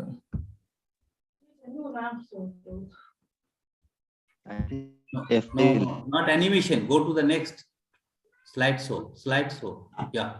Now go to the full screen. Yeah. Yeah. But take 6 minutes, huh? Because Dr. Jha is waiting. All right. Thank you very much. I am so glad to be here. I greet all of you, your excellencies and your honorables. I am Mohamed Trawale. I am the country director for Gambia at the Institute of International Peace Leaders. So I am an author. I'm also a global advocate for peace. So as you may see on the screen, so I will be delighted to speak on the topic that is gender issues and peace development. So my presentation will be very quick. All right, so you can see this is brief about me. I am a young researcher. I am a social reformer and global advocate for peace, as I said earlier. So in 2021, I became a global, I received a Global Educator Award from the International Internship University and the Global Educators Fraternity.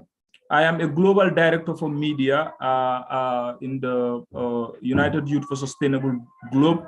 I am a determined change maker and also a sustainable development goal promoter.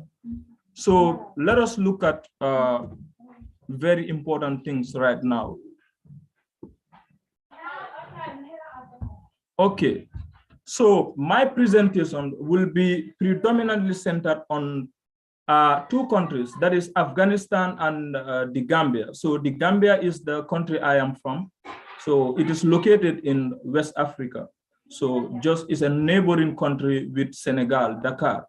So gender, if you want to talk about gender issues, you find out that you can look at many perspectives. You can look at the religious perspectives and so many other perspectives of gender issues. But essentially, I am really convinced that most of the gender issues are social myths. These are just myths that the society creates for themselves so that they may say, this is the role a woman should play or a girl should play. This is a role a man should play. When you look at our society today, we take some specific rules and attach it to the specific gender. Even society try to prove again and again. Even situations try to prove again and again. This can be done by anybody. Everybody deserves equal opportunities and treatment. So, but we tend to give blind eye to these things. At some point, it is based on what favors us. It is based on our interests. But if we have to move as a globe, if we have to move as societies, if we have to move as people, it is important we look at these gender issues. So like I stated earlier, I will be speaking on gender issues and peace development. So you will understand here from my presentation how gender issues affects our peace or the development of peace. So let's look at Afghanistan. I have the statistics from the citizens or the noble citizens. So in Afghanistan, you will find out that Afghanistan comes under the 156 countries when it's come to measuring what economic opportunity is open to women against the options on offered to men. So that is sad. So it is sad when in our society we tend to have a big opportunity gap between the women and the men, when we believe that we are all important factors for development, and especially developments that has to be sustainable. So you also look at in Afghanistan, the female literacy rate in Afghanistan is just over 53 compared to around the globe. So in Afghanistan, we have many of the women that are undereducated or that cannot read and write. So when this happened, we found out that development in Afghanistan is going to be very difficult, because we understand that development must be centered on inclusion.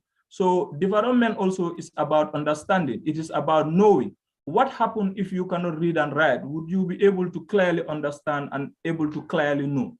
For example, in my country, development over the years has been impacted due to the fact that many of our population, or a number, or the older age in our population are not able to read and write. So when it's come to decision-making process, it is really difficult. So it is an issue, and it is also an issue that can affect peace, especially in Afghanistan. Let us also look at another statistic, that is, as of 2017, women owns and operate 5 in every 100 small businesses across the country. So that happened to be sad too. Is an issue that the people of the Afghan people need to address. It is an issue when women cannot be able to have businesses, or when majority of the women are living and are passionate about entrepreneurship and business, but they are not even able to have the equal opportunity as to men. So it affects development, and most especially it affects peace. So let's look at this too. So let's look at another problem, another gender problem in Afghanistan. So women in Afghanistan are outnumbered 5 to 1 by men in sectors that require higher skill. So when women are outnumbered, and when women lack the skills, or when women cannot have the ability to participate into key positions that require skills. So this is in fact telling us that part of the reasons why they are outnumbered is they are not given the opportunity to have the skills, or they are not either having the skills. So that is an alarm. That is about telling us that it is a necessity for us to act. It is a necessity that we ensure the Afghan people, either in the level of international organizations or in the level of other organizations that are civic society, to see how best we can do something about the people of Afghanistan. How do we support the women in Afghanistan so that we may foster our peace? So in Afghanistan too, the income of the average woman is less than the 16% than of that of an average man, according to 2021 data. So when women cannot have the opportunity for employment, when women cannot have the ability to develop or build their capacity, so that will raise a gap, or that will lower their income. So when women cannot have the income or the resources they need to facilitate their activities so that they may move forward, so that they may progress, then obviously they may be dependent. So when women are entirely dependent, then that comes when men can dominate them. This is where men can take much of decisions, because if men, yeah, please.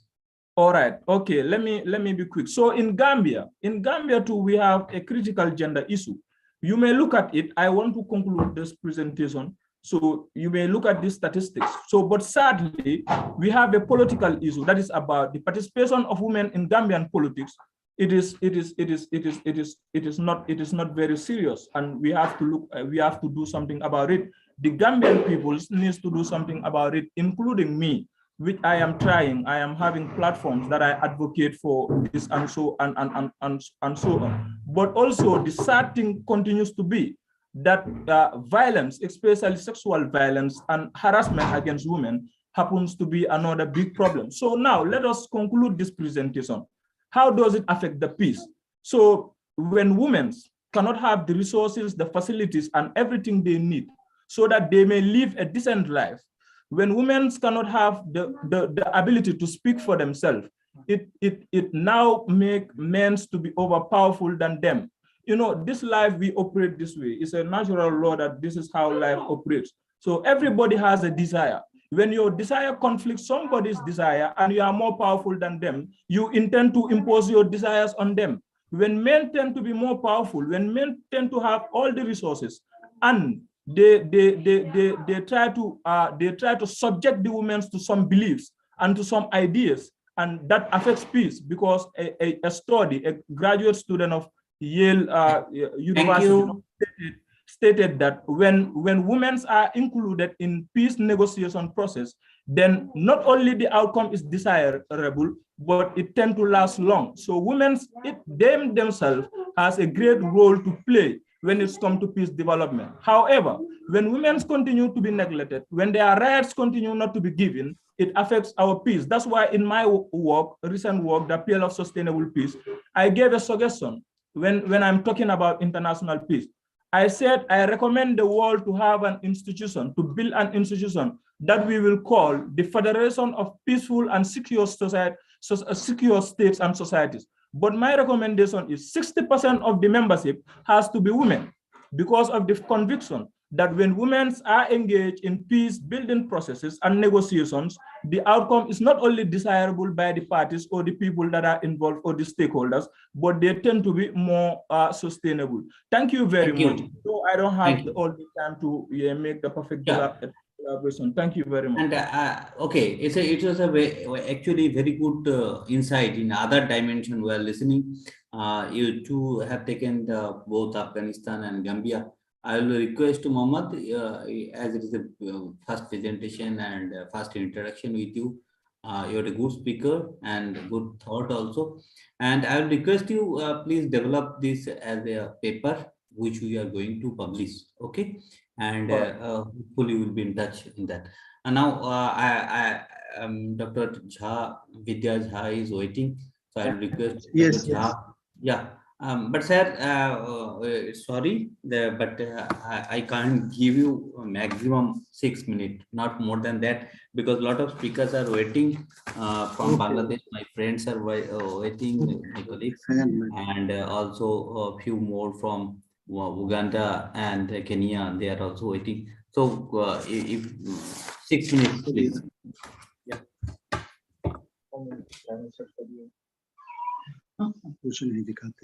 Mohammed, please stop sharing your slides so that they can enter. Otherwise, All it will right. be difficult. Yeah, otherwise it will be difficult. All right, no problem. All right. Yeah, I It's think a I very- have done that. No, till it is running. You stop sharing. Yeah, I think I have did that. Check it, please. No, till it is happening.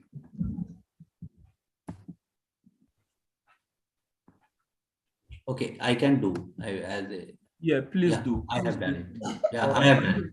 Thank you very much, sir. Thank It's you. a good. And I mean, I'll chat you. There is good option for you as you are working on the piece. I will talk to you later. All right. Thank you very Dr. much. Jha, are you entering? Otherwise, I have to move to next. Yes, I am entering. Okay. I can understand, but I saw online and we had, I mean, inauguration a little late because people are joining.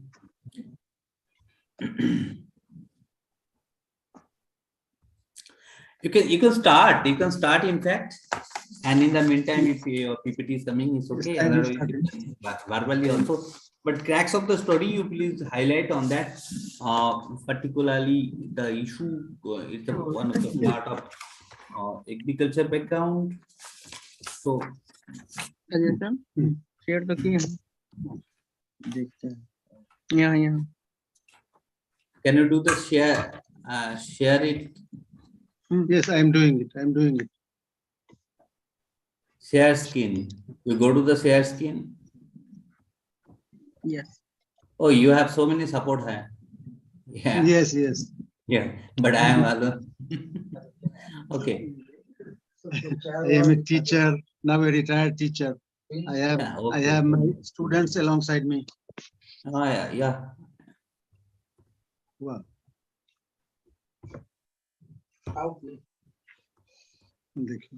You can start verbally. If presentation is coming in between, okay. Otherwise, you start because Okay. Yeah. Okay, thank you. Thank you very much.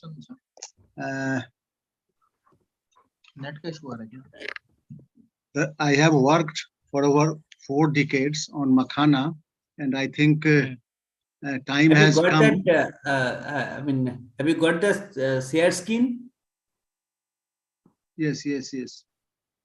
Yeah, you click that share screen.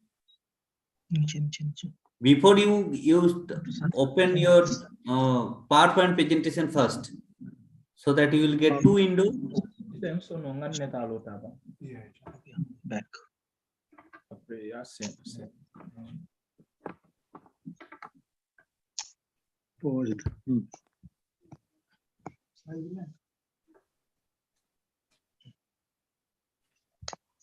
Next slide. Go to the next slide.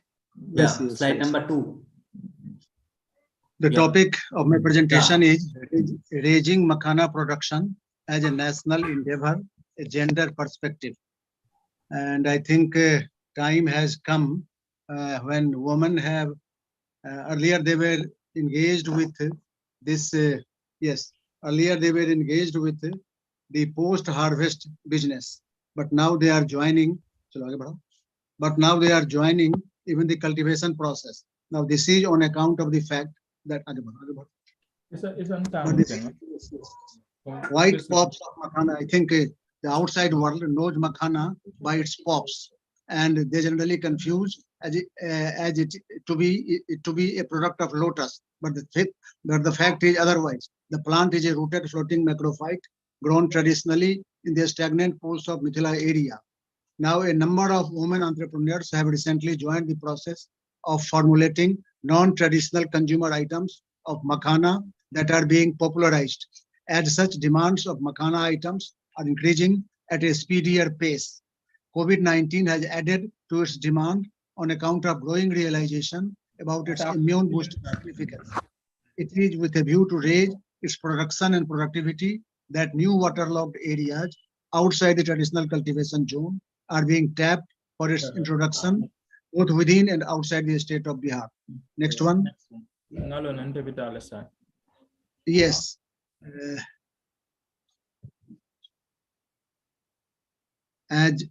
Yes. Now it is on account of the climate change that has brought upheavals on a number of fronts at global level. While the area that was earlier a zone of deficient rains is now facing the problem of floods, at other places the flood-prone areas are witnessing drought-like situation. Such situation have created a grave imbalance on the front of crop production. Mithila area in North Bihar also has been witnessing a similar situation in the form of diminishing pattern of precipitation. Instead of proving a short-time aberration, the situation has turned into a recurrent phenomenon. Now you can see how the women have directly joined the process of cultivation. This situation was not there earlier, even 2 to 3 years back. Next one. Yes, edible pops of makhana as sold in the market. Next one. Now, this is the situation, Urale ferox in field condition. Those who have not seen the plants, they generally mistake it as a product of lotus. That's the case. Rooted floating macrophyte. Next one. Why is makhana so important? It has a unique biology, great food value. It has tremendous nutritional significance, possesses therapeutic importance, transforms the curse of waterlogging into a lucrative business. It possesses biotechnological significance, industrial significance. It is effective in drug delivery system. Makhana cultivation permits symbiotic growth of certain fishes and enriches soil for other crops, including barsim, wheat, lentil, gram, etc. It addresses social issues. It deals with religious and cultural rituals, oblations from birth to death. Next one. Yes, as I have already told, it is known for its nutritional and medicinal properties against a number of human ailments. During COVID time, its immuno booster capacity has been much emphasized. And during pandemic, it has been selected for extensive promotion in 6 districts of North Bihar under ODOP, one district, one product scheme. Next one. Just see, the Darbhanga district magistrate is being awarded by none other than the Prime Minister of India for the work that has been done in the district in case of promotion of makhana cultivation and processing. Next one. Yes, district selected for makhana development, that is Darbhanga, Madhubani, Saharsa, Supaul, Katihar and Araria. Now in Darbhanga, it is under the first category, Saharsa first category, Araria first category, and other categories are also there. Next one, in other districts. Now just see, this is the representative slide. Women have come forward in the process of cultivation. I have already told that they were earlier in the business of post-harvest operations, but now they are coming coming directly in makhana cultivation business. Next one. 11 districts, North Bihar, belonging to Darbhanga, Kosi, Purnia and Tirupur divisions have been recently included under makhana development scheme of the government of Bihar. Now, government is laying stress on training more and more farmers in makhana cultivation, for which manuals have been brought out. Improved varieties of the crop are now available. Next one. Next one. Makhana is 5th agricultural product of Bihar after Katarni rice, Shahi Lichi, Maghi Pan, and Jardalu mango. That has been recently accorded GI tagging on the application filed by Mrs. Vinita Singh, chairperson of Mithilanchal Makhana Utpadak Sangh Purnia. Now she has done it, a woman, and the certificate that has been issued regarding this geographical indication registry is there. Next one. Yes, districts under Makhana development scheme in North Bihar. Altogether, 11 districts are there in Darbhanga, Purnia, Kosi and Tirupur divisions. Next one. Next one. Next one. Yes, farmers. There are 2 centers, Makhana Research Center in Darbhanga and Bhola Paswan Shastri Agriculture College in Purnia. Now these are the centers. They are doing their best to help the farmers adapt to the field-based makhana cultivation. It is a fine example of climate resilient agriculture in this area. Facility to take water in and out of the plot is a prerequisite under the system. Now this they are doing. Now just see comparative profile of makhana cultivation under pond and field systems. Now the pond system is there, employs only male laborers in the process, and under field system employs female laborers also in the transportation of plantlets and the weeding process. Next one. Just see, this shows normal situation. A centuries-old tank called Rajokhari, situated in between Brahmpur and Ratanpur villages in Jale block of the Darbhanga district, has been a major spot of makhana cultivation under pond system. Now there is open there is open space outside to facilitate the air breathing fishes to survive, facilitate the water breathing fishes to survive. And now they are introducing, just see, women in Manipur market selling the fruits of Thangjing. In Thangjing, women there in the Ima market, they are doing the business of selling its fruits directly to the needy persons. Now this is the situation in women in Manipur. Now what happens in our area? It is the pop which is used by people, but in Manipur, even the non-pop, non-seed parts, vegetative parts, they are used there very variously. Now we have published one book, Makhana by ICAR. Next one. Yes, just see how this is being done. Shows a field plot being cleared of aquatic weeds before transplantation of new plantlets. Next one. Now just see, the figure shows the process of making the plot demarcation bunds called RE, leakage proof. Polythene sheets are laid over them to check the pilferage of water to the adjacent plot. Next one. Just see here. Figure shows female laborers taking out young plantlets for plantation outside. They are even carrying the plantlets. Next one. Just see, men are doing this, and women also are now doing this. Next one. Just see the women how they are doing the weeding process. Now just see the plants are have been loaded in the truck for transplantation outside. Bulks. Yes. Just next one. Yes. Just see how the seeds are there. Bamboo appliance is there. Now seeds are being graded. Shows the raw seeds of Edelferox after harvest. Next one. Yes. Just see. It is generally the woman who sell the product, that is the pop. And it is being stored also. Next one. Just see what shows the pathetic situation of drying up of the crop with no facility of irrigation. Now this is the situation that has triggered its cultivation in under field system, and women have found a role. The only Krishi Vigyan Kendra in the district is also situated in the Jale block and makes a demonstration of Makhana cultivation in its premises. This is KVK Jale. Next one. Now see idea. Just see idea. I can category से startup के लिए सम्मानित हुए श्रवण और रुचि. Now they are the couple. Now both of them, they are engineers. One is electrical engineer and the other is also an engineer, food technologist. Now the couple they have come forward to start the startup, and they have become role model for others. Next one. Gorakhpur में मखाना मिथिला में के मखाना की खीर व बर्फी की धूम. Very recently they have made demonstration of the various items they have produced in the Gorakhpur Mahotsav. Yes, next one. Just see here. There is one Archana Shani. Thank you very much. Thank you. Thank you. Yes, yeah. Just see how they are doing it. Makhana. Yes. Last slide. Come to last slide. Just thank you.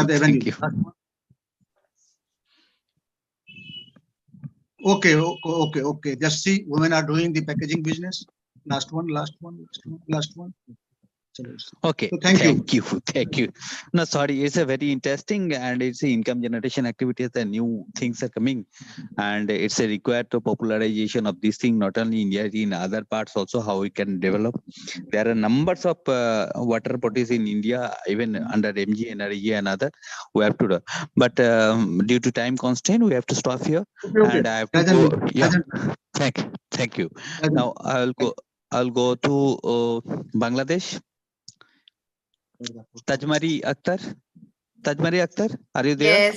Yes, I'm here. Sorry. I'm a long time you are waiting, I know. And then Fauzia madam also, are you there? Fauzia madam? I am here. Yeah, okay. So one after both of you. So first let's go to Tajmari and then we'll come to Fauzia ma'am. And okay. I already please shared take. my I know screen. a lot of things are there to discuss, but try to confine within 6 minutes. Huh? Of course. Okay. I will do that. Thank you. Okay, so let me minimize my screen first. Okay, so welcome. I'm privileged to welcome you all to my presentation of gender equality, which I titled like Walking on the Unowned Path, why we will go through. Due to time constraint, I'm avoiding my introduction slide. It's just I'm Tajmeri Akhtar, working as development professional. And yeah, you will find later on in the slide, since it will be distributed, shared. Okay, so coming to the gender equality topic directly, Bangladesh government actually committed, likewise any other country is actually committed to achieve gender equality. And immediate after the independence, actually our government take many initiatives in their journey and within the course of time. Like I have shared several laws and policies that actually established strongly to support equal rights from the very beginning of the independence of the country. Like the Act of 1972, it also stated equal rights, and women shall have, the section 2 also mentioned that women shall have equal rights with men in all spheres of state and public life. Also, there is particularly to ensure women rights and child rights, prevention of violence against women and child. There is Domestic Violence Act. There is imposed by Bangladesh Election Commission that 33% reservation of women participation in the politics to bring women or mainstreaming women in the political area. So there are many initiatives, and very recently, like several years, we have a very functional national call point 999, which is actually very quick to respond in emergency services, violence or harassment, and there is many more initiatives actually taken by the government. And to commit as a part of commitment of gender equality, and of course their effort. But this journey have both ups and downs, and it have both sides. One side, when we through these different initiative, positive initiative and policies, laws, we found that women participation in income as a workforce has been increased, both formal and informal economy. And women mobility and visibility also increased. We have different sectors, including cultural. We have media representation more. We have now national women cricket and football team. They are also stepped out beyond our national boundary. So women participation in politics increased. You know that our Prime Minister is also a woman. We have in 2014 first God University Vice Chancellor, first woman VC. And also recently Bangladesh introduced Metro Rail, entered the era of Metro Rail, and then Metro Rail driver was the first driver was a woman. So those type of initiatives already visualized women participation, recognition, women's roles, responsibilities, breaking stereotyped thinking. And the Global Gender Gap Report also mentioned 2022 that Bangladesh is the most gender equal country in South Asia, closing the gender gap more than 70%. However, the other part is still control over income is an issue due to social and cultural barriers, social discrimination. Social insecurity as women and harassment also showed up different forms. It's not only physical, but also recently like cyberbullying, social media harassment very much increased and reported. Decision-making with own choice is still an issue for girls and women. It is not very common. It's very much influenced. And political participation, well, in many cases, many researchers from the ground experience that it is only like sometimes it's really filled up for the quota, like 33%, but the real decision-making participation is hardly showed up. Even the Global Gender Gap Report, that, comparing 2021, it also shows that in 2022, Bangladesh widened 0.5% gap. And recent pandemic, we have also experienced domestic violence increased, child marriage increased, depression, work burden, everything because of the care economy unrecognized. So that's why it increases inequality as well. This is just a slide I showed up. I would like to share from a national renowned newspaper that is actually give us just a one-side idea how the increases of violences been happened. Is beyond of these other issues of social and cultural that is not reported, but it is just reported and it is sourced from the police headquarters. Now I said it is an unowned path. Why? Because it is very easy to, pointing out the systems, unequal systems, pointing out the state. The slide is not moving. It's not moving, but in my side, it is already.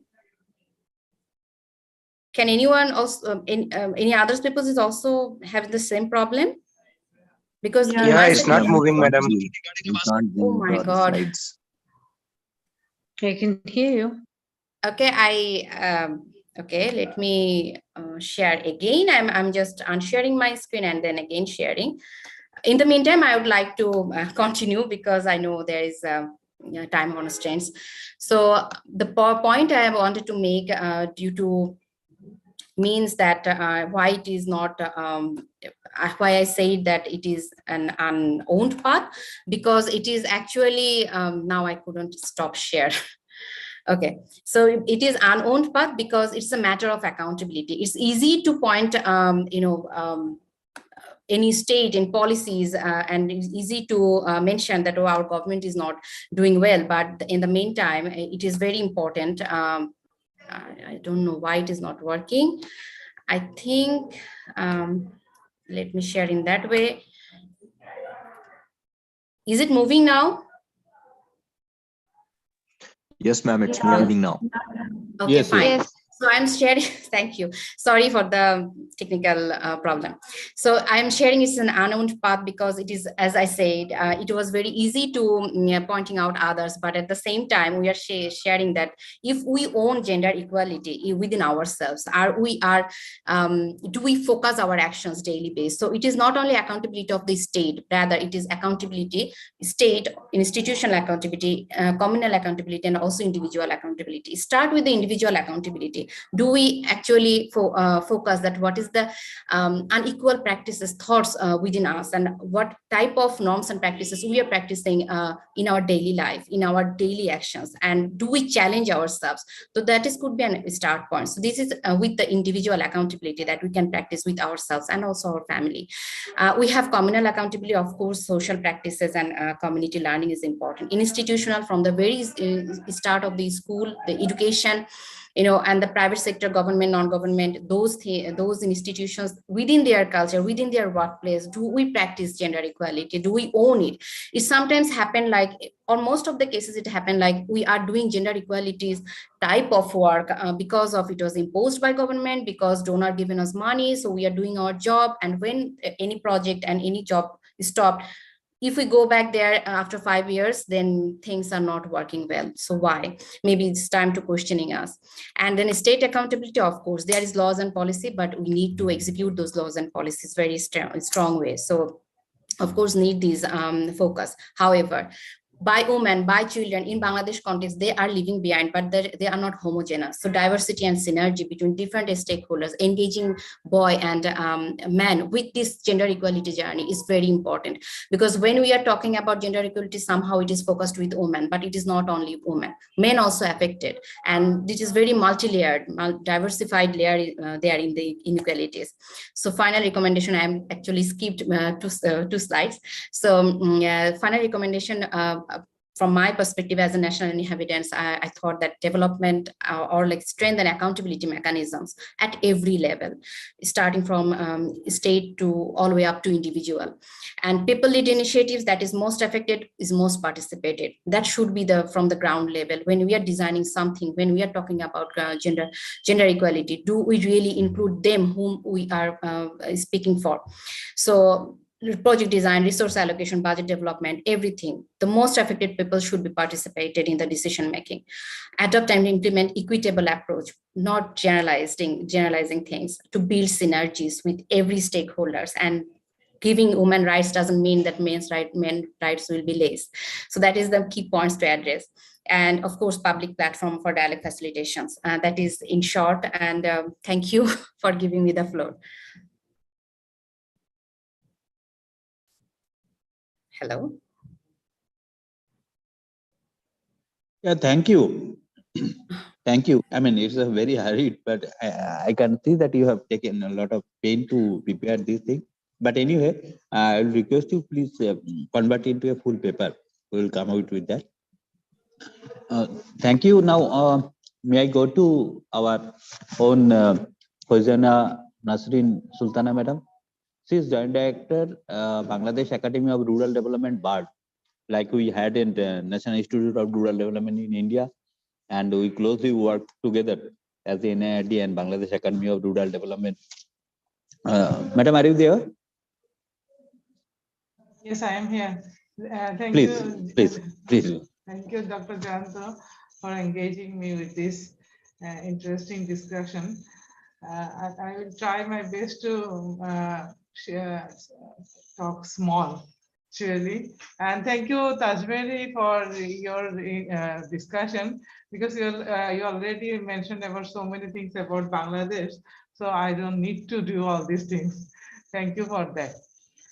So let me start with that. I'm Jayanto already talked about me that I'm Fawzia Nasrin Sultan. I'm working with the Bangladesh Academy for Rural Development for 20 years, almost 22 years. And so we follow actually our well, I would like to start with the quote from our founder director. He actually emphasized, we started working on the women development since late 1950s actually. So when he started with the quote that when a cart gets stuck in the mud, every passenger must get out and push it. Our cart has got stuck. All must push it now, even the women folk. So from then we actually, in Bangladesh, we started working with the women development since then. So that is what I would like to just add. And you know what the SDG goal 5, I actually included all these indicators are there. I'm not going there, but in Bangladesh, what we have, in the Bangladesh government, we have national priority targets. So we have for SDG 5, we have 3 national priority target, although it's an indicator, but in government sites, they write it as a target.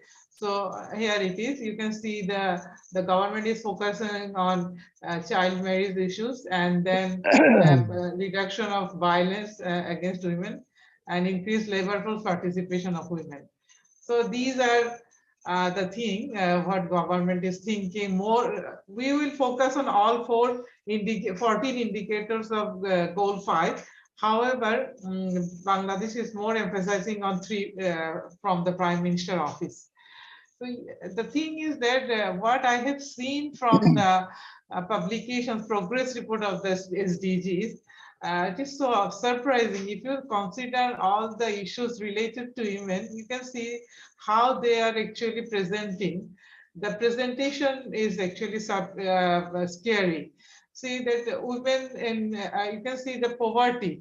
Women are so behind in poverty reduction issues.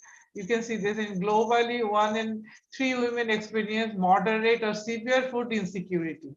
So these all are actually we need to think about.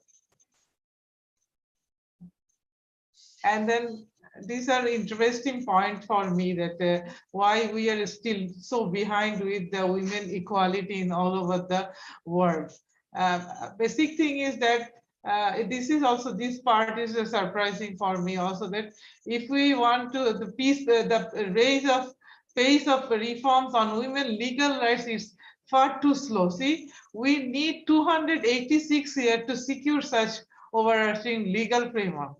So these are surprising. We all need to focus on these kind of issues. That is what I think.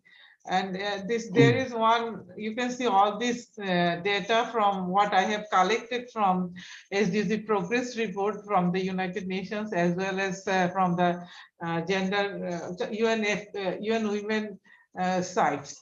As well as you can see all these UN DESA sites, they also included all these issues that it would take another 40 years for women and men to be represented equally in the national political leadership. And I'm not going there. So let me discuss about the women leadership in Bangladesh.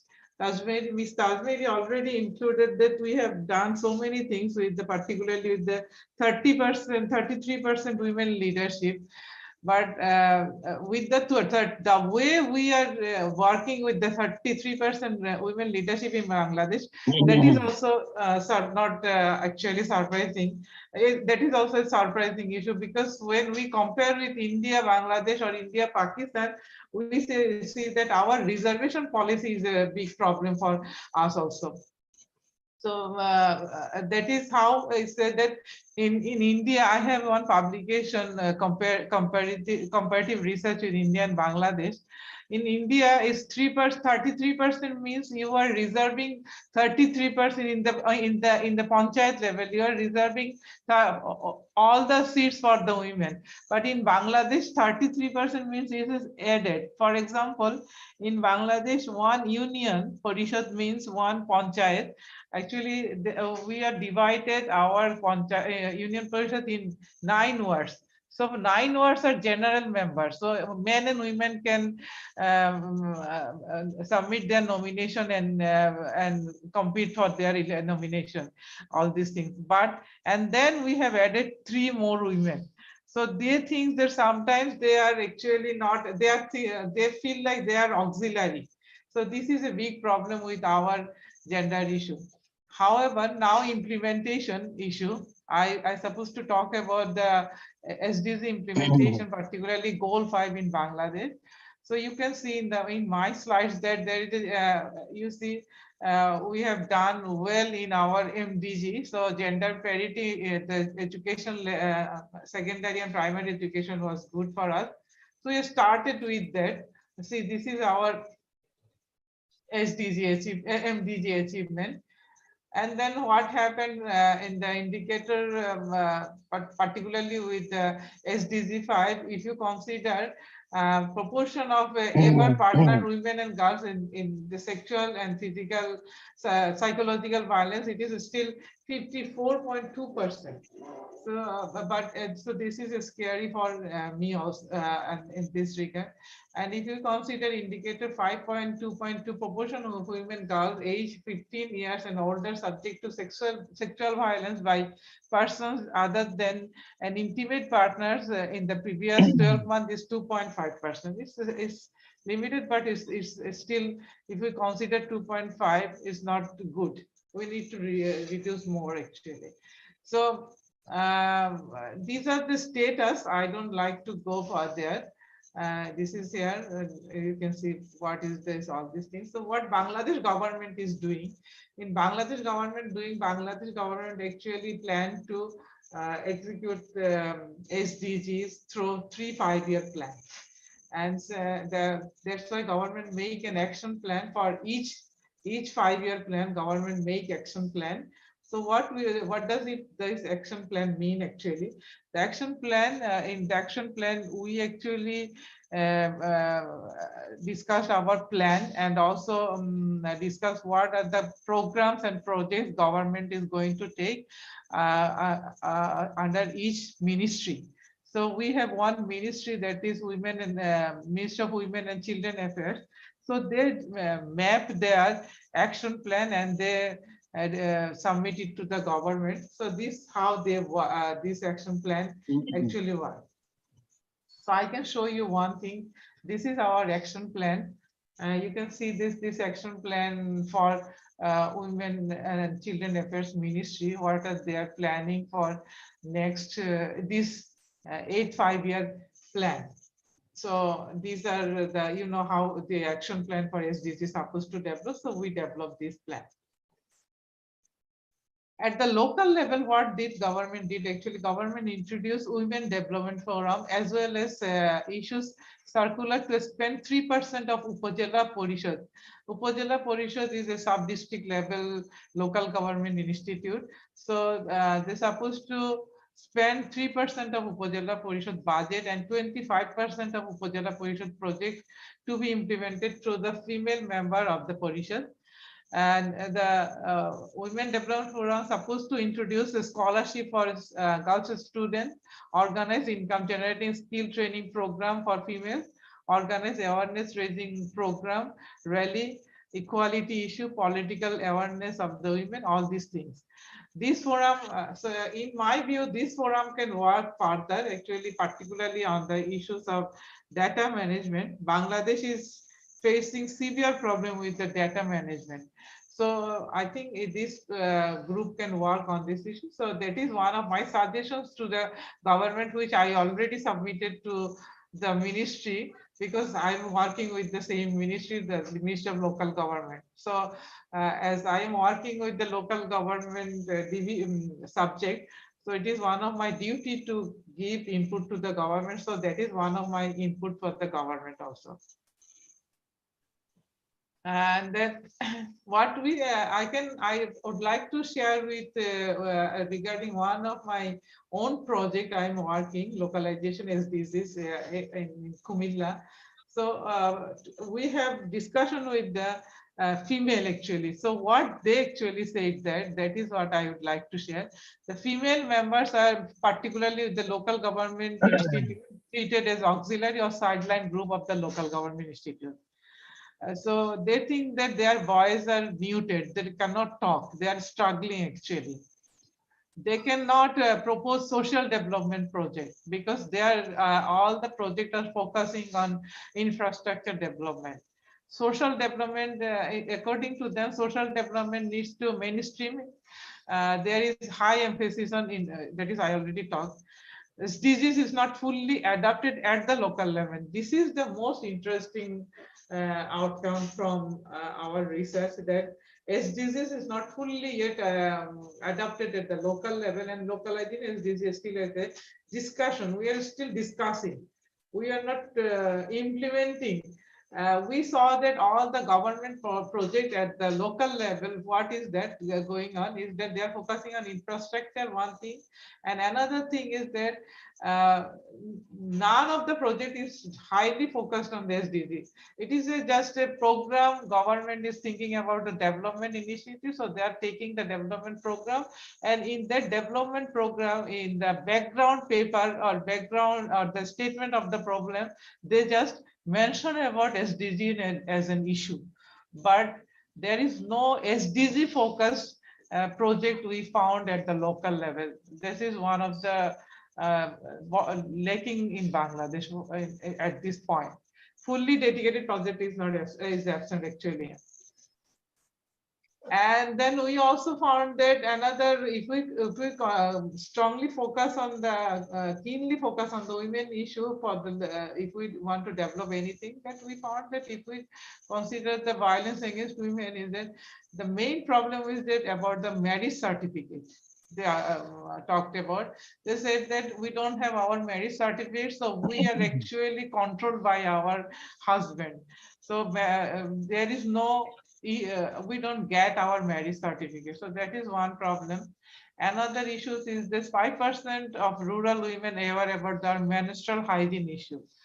And So then may I family say planning. something to you as you are talking? I just wanted to say something to you. All right. I understand maybe you're from a different part of the country, or you're from a different country. Let her complete. Let her complete. Let her complete first. Okay. And also we found that gap in women entrepreneurship and self-employment and decent work for women in village is still a problem for Bangladesh. Although we did so well with the microfinance, microcredit issue, however, still it's an ongoing struggle for Bangladesh. So what I am planning to do at the moment, other than proposing governments about the Women Development Forum, we are thinking about a dedicated project based on the discussion with the villagers and local authority. And we are thinking about connecting budget. And we know we have gender-based budget, all these things. However, at the local level, it is not still working. So we are thinking about engaging our local authorities with the gender-based budget, engaging the adolescent club with the women development issues, and we'll try to focus on the issuing marriage certificate as well as engage women in agriculture supply chain. So these are basic what we are thinking about with our project. So I tried to actually present this discussion in this forum to get actually input on this issue, because I think about Bangladesh, we all know, many of us know about Bangladesh, and Ms. Tazmeri already talked about so many things that we have done a lot about our women issues, and I'm little bit, I can say that 30% I am happy. So we need to focus on 70%. So that is my discussion, and I would like to actually conclude here. Thank you so much for your everyone. Thank you. In fact, I mean, it is a very key that local government, women must be visible, not only in terms of what we can impose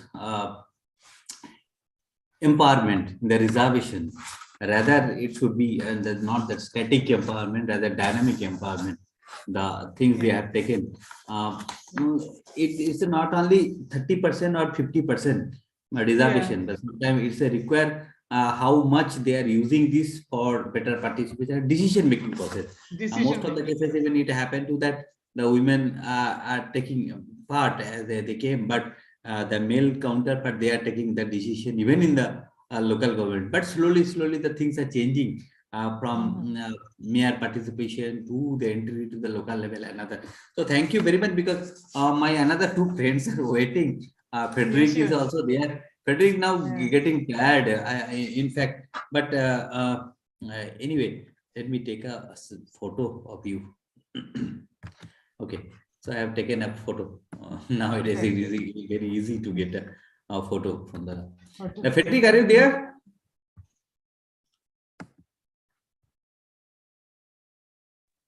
Frederick?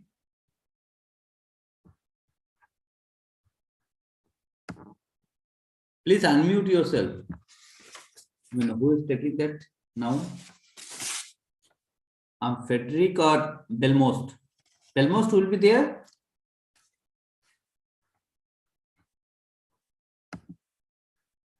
Belmost, Frederick, who will come? Yes, Belmost is present. Okay, Belmost, please. Sorry. All right, thank you. Belmost, we are, you know that we are running little late, not little late. I mean, please finish within 6 minutes, huh? And then Frederick will be there. Frederick is also waiting. Yeah, please start.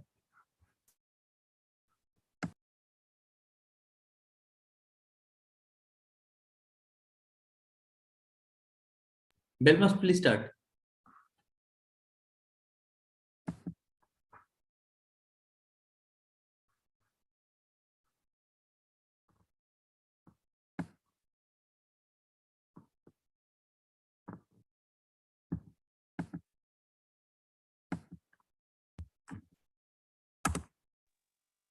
Can we turn off our cameras right now? Yeah, we can see it. Can we turn off our cameras? What? Can we turn off our camera? Right yeah. Sure. You can. Okay. Yeah. Photo was taken. Go straight away. Hello, yes. Next. Can you hear me now? Who is there? Frederick. You can hear me? Yeah, I can hear you. Please wait for another 6 minutes. Then it will be your last turn. All right, it's my time, right? Yeah. Just wait. It's a Belmost is doing. Belmost, please start. We can see your presentation. Belmost, you are muted. You are muted. Please unmute. Oh, great. Sorry about that. So loud and clear. Yeah, please go ahead. Okay. Can you hear me? Oh, great. Thank you. In the interest of time, I'm not going to talk about my bio notes. It's already there. When it's shared, people can read about me. I want to see briefly why the SDGs. The SDGs we are all familiar with. We go to the slide number 3. Go to slide number 3. Yeah. Oh, number 3. Yeah. Now it's okay. Oh, great. So the SDGs, as we are all aware, was basically was designed to transform human lives. Sorry, I want to. Okay, great. It's now not there. Yeah, SDG was designed to transform the world, and it's also a call to action to end poverty, inequality, and protect the planet. The SDGs are also known as Global Goal, was adopted in 2015, a call to end poverty, protect the planet, and ensure that by 2030, all people enjoy peace and prosperity. All the 17 SDGs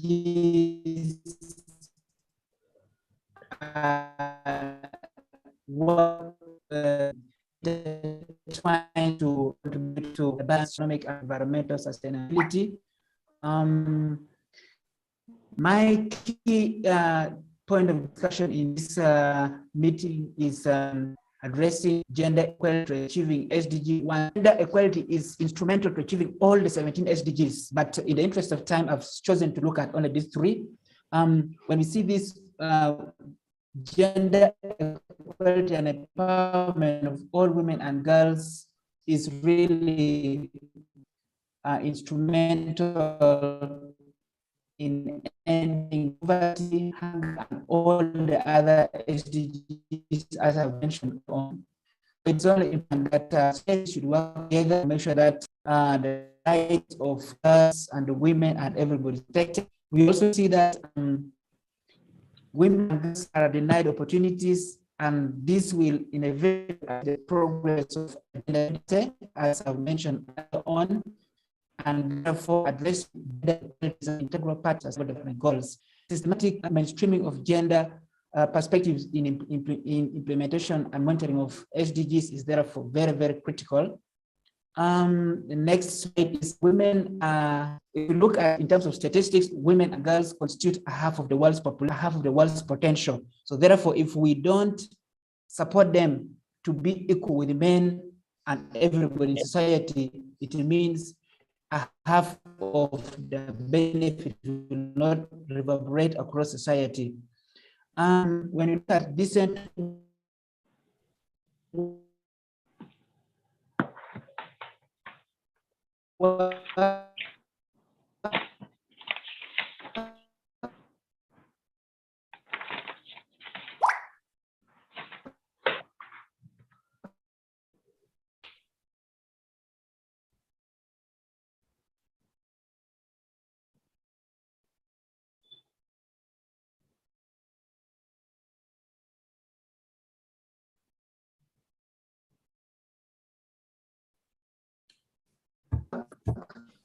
and regular income in the hands of women to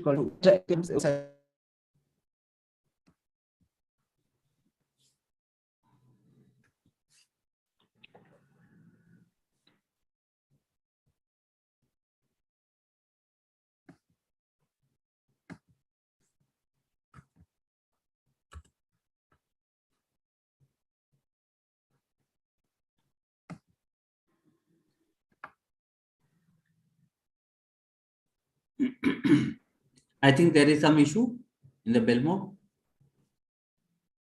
Okay, thank you. Yeah, let me invite Frederick as a last presenter for today. I mean tonight, in fact, in India. Frederick, can you keep in? Hello. Hello. Can you keep in? Can you make your presentation? Hello. Yeah, can you present? Yes, I'm trying to connect to my computer because my presentation is there. So you are not ready? No, there are there's technical problem. All right, I see it's getting ready. Okay, so Frederick is from Kenya. He's a Director Action Plan for Community Development as a CBO. And he will present on empowerment women and girls invest in their families. So please finish it up by 6 minutes.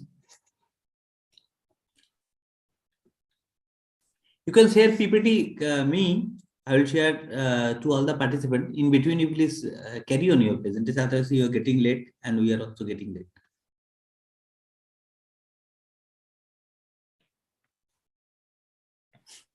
Even verbally, you can come.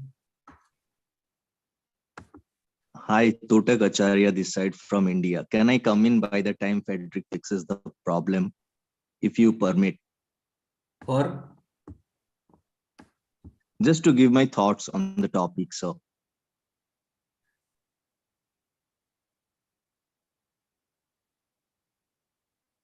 Hello. Let's see. May I, Let's see sir? if he can do that. Okay. Otherwise, you can chat in the chat box. You can put something here. Okay.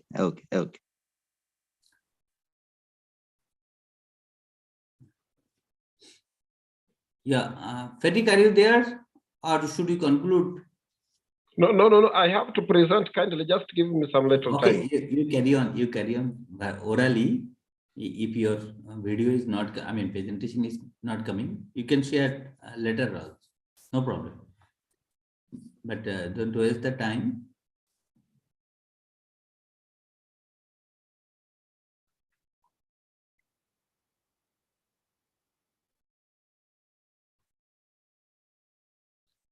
No need. You can go orally.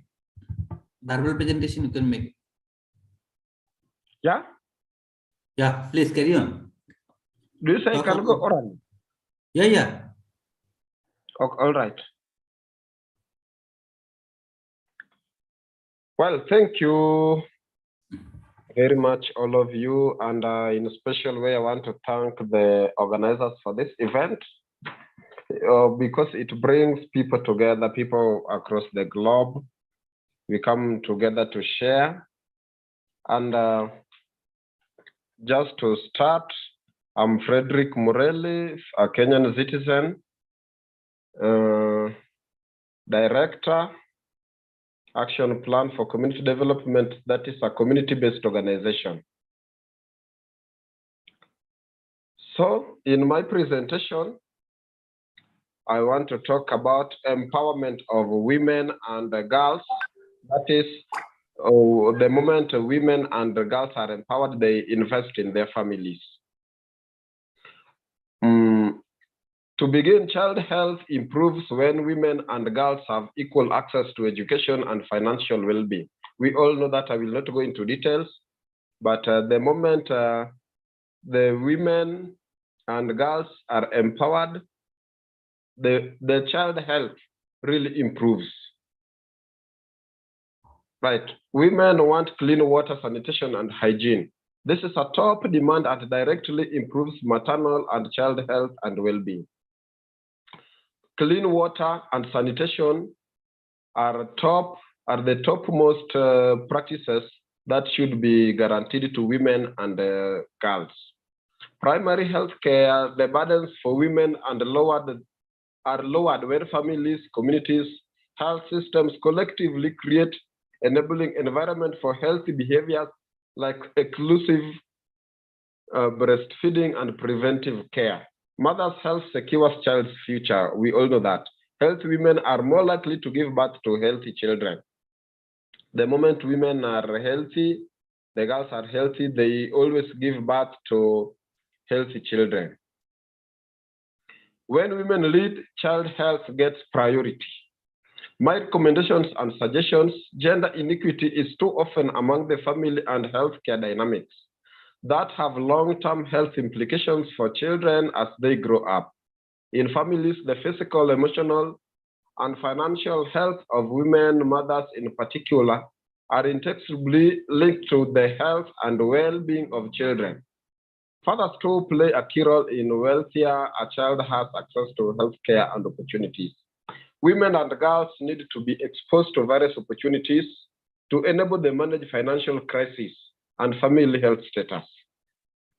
That is to say, women need to be guaranteed to various opportunities like the empowerment opportunities like small businesses linked to opportunities where they can earn a living and be able to manage themselves financially and manage the crisis and family health status.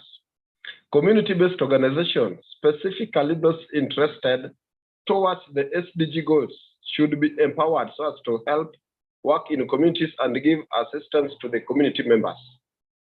Now, as a CBO, a grassroots CBO, we do a lot in helping the young women and girls, especially the female in general, to come up with various activities to manage their financial status. So we as an organization, although a small and a starting up organization, we are interested and we're looking forward to partnering with other organizations, individuals, and government institutions to help manage this crisis. I know the time is up, but I would have a larger. Hello, do you hear me?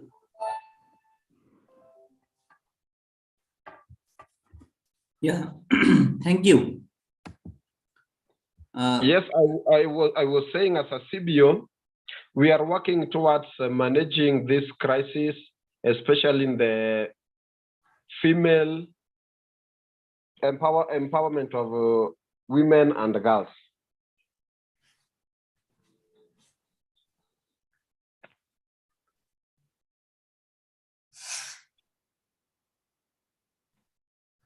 Okay, thank you. In fact, I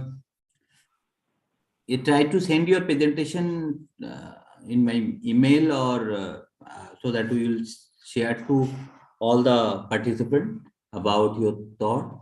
And now, thank you very much for joining us. And you also try to develop, as we mentioned, all the presenters that they can develop their presentation. Please email us so that we can circulate among the generally we used to do, compiled all the presentation and we come out with a flip book so that easily they can read the book and the material. Second thing is that I'll request that we will all the presenter today, please convert your paper, presentation into book, article, so that we can come out with an edited volume or a journal article. Third, there are a lot of questions, but today, we are quite late, but tomorrow we are early. We will start and we'll make all the things, all the questions. But in the meantime, Totak Acharya made a good issue that is that transgender, because when we are talking of the gender equality, it's not only women and gender.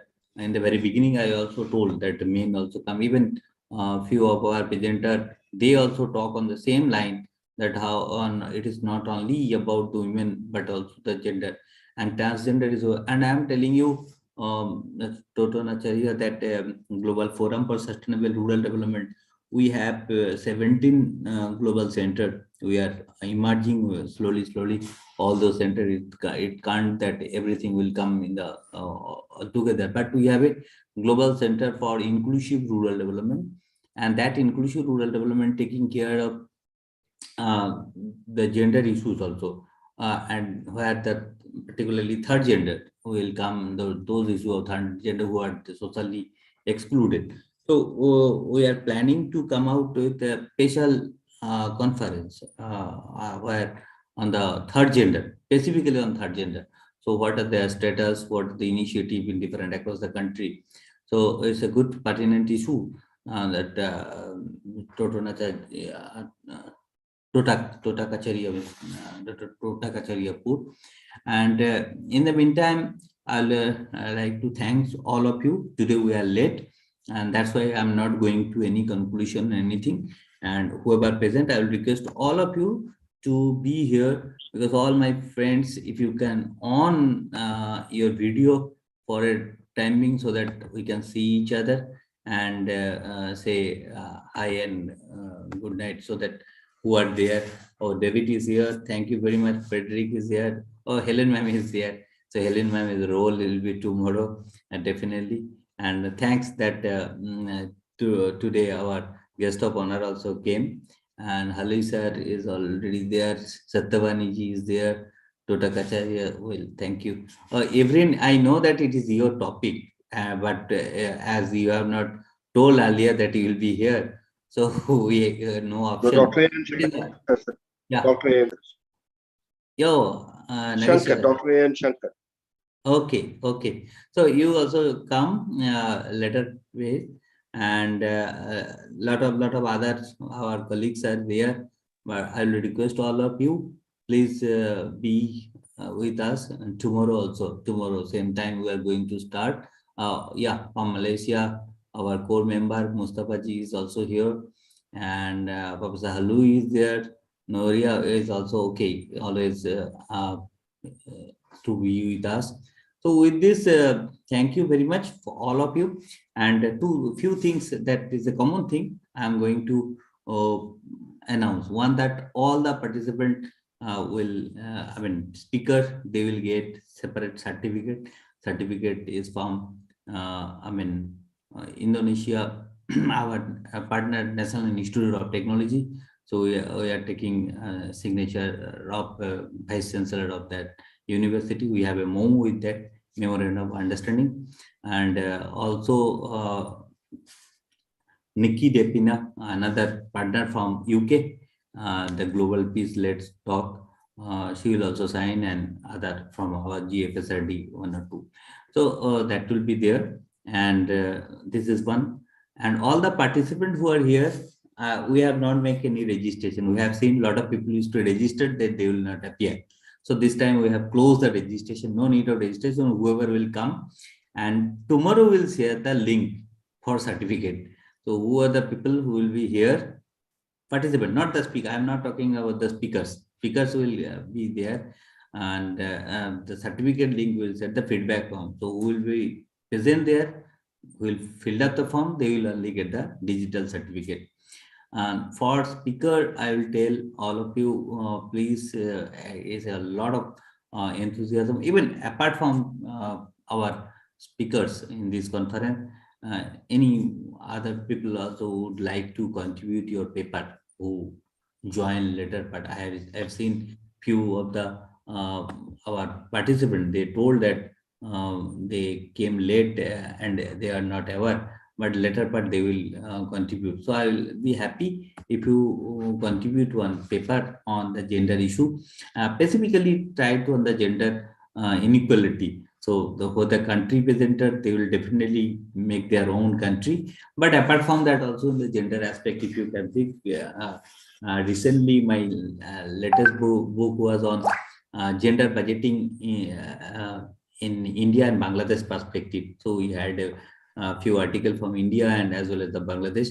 So gender budgeting like that. If you would like to contribute paper, and we are going to come with the edited volume, which will be available in the Amazon. You can purchase and this thing. And also, as I mentioned, that we have just started one International Journal of Sustainable Rural Development online journal starting from USA.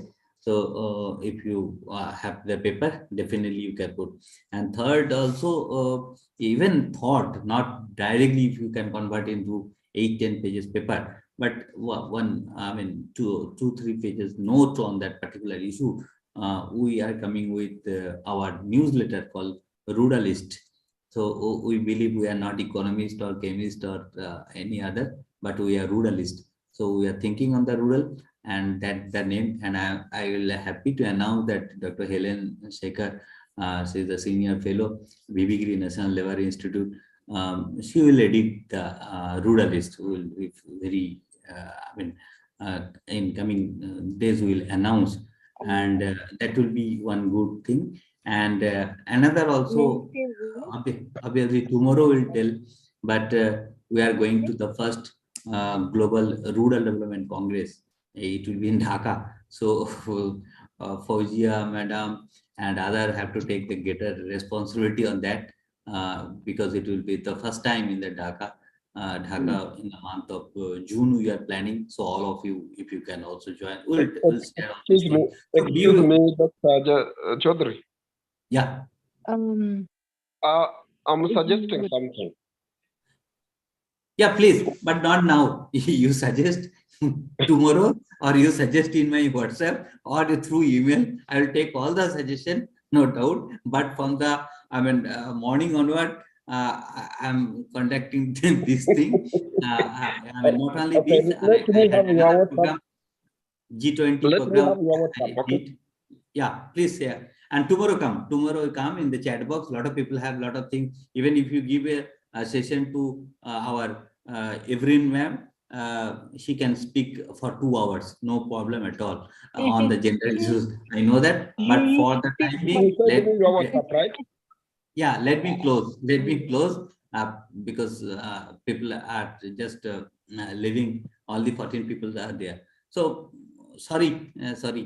Good night. Tomorrow again. Tomorrow with the same energy, same energy. Thank you very much. Thank you. Good night. Thank you. Helen ma'am, thank you. Fozia ma'am, please take your dinner. Yeah, please take your dinner. Thank you Yeah. so much, everybody. Yeah. Thank you. Thank you. All of Okay, you. thank you, Joyantuda. Thank you. Okay. Anurada ji, thank you. It's a nice. Yeah, online. Herath is Thank you, here from Dr. Sri Janka. Lanka, our core committee member and head of our research. Very good. And today, Fozia ma'am and Anurada ma'am is joining from NIRD and Fozia madam is joining from Bangladesh Academy of Rural Development. Oh, such a nice thing. So all the great two ladies are from two National Institute and Helen ma'am from National Labour Institute. So we are privileged to get all of you. Thank you very much. Good night. Let me close. Thank you. Good night to you. Tomorrow, please come tomorrow. Same All time. right. And share the link as much as possible. I always believe at least 100 plus. Thank you. Thank Okay, you. see you. Bye. Bye. Joseph, you can stop recording.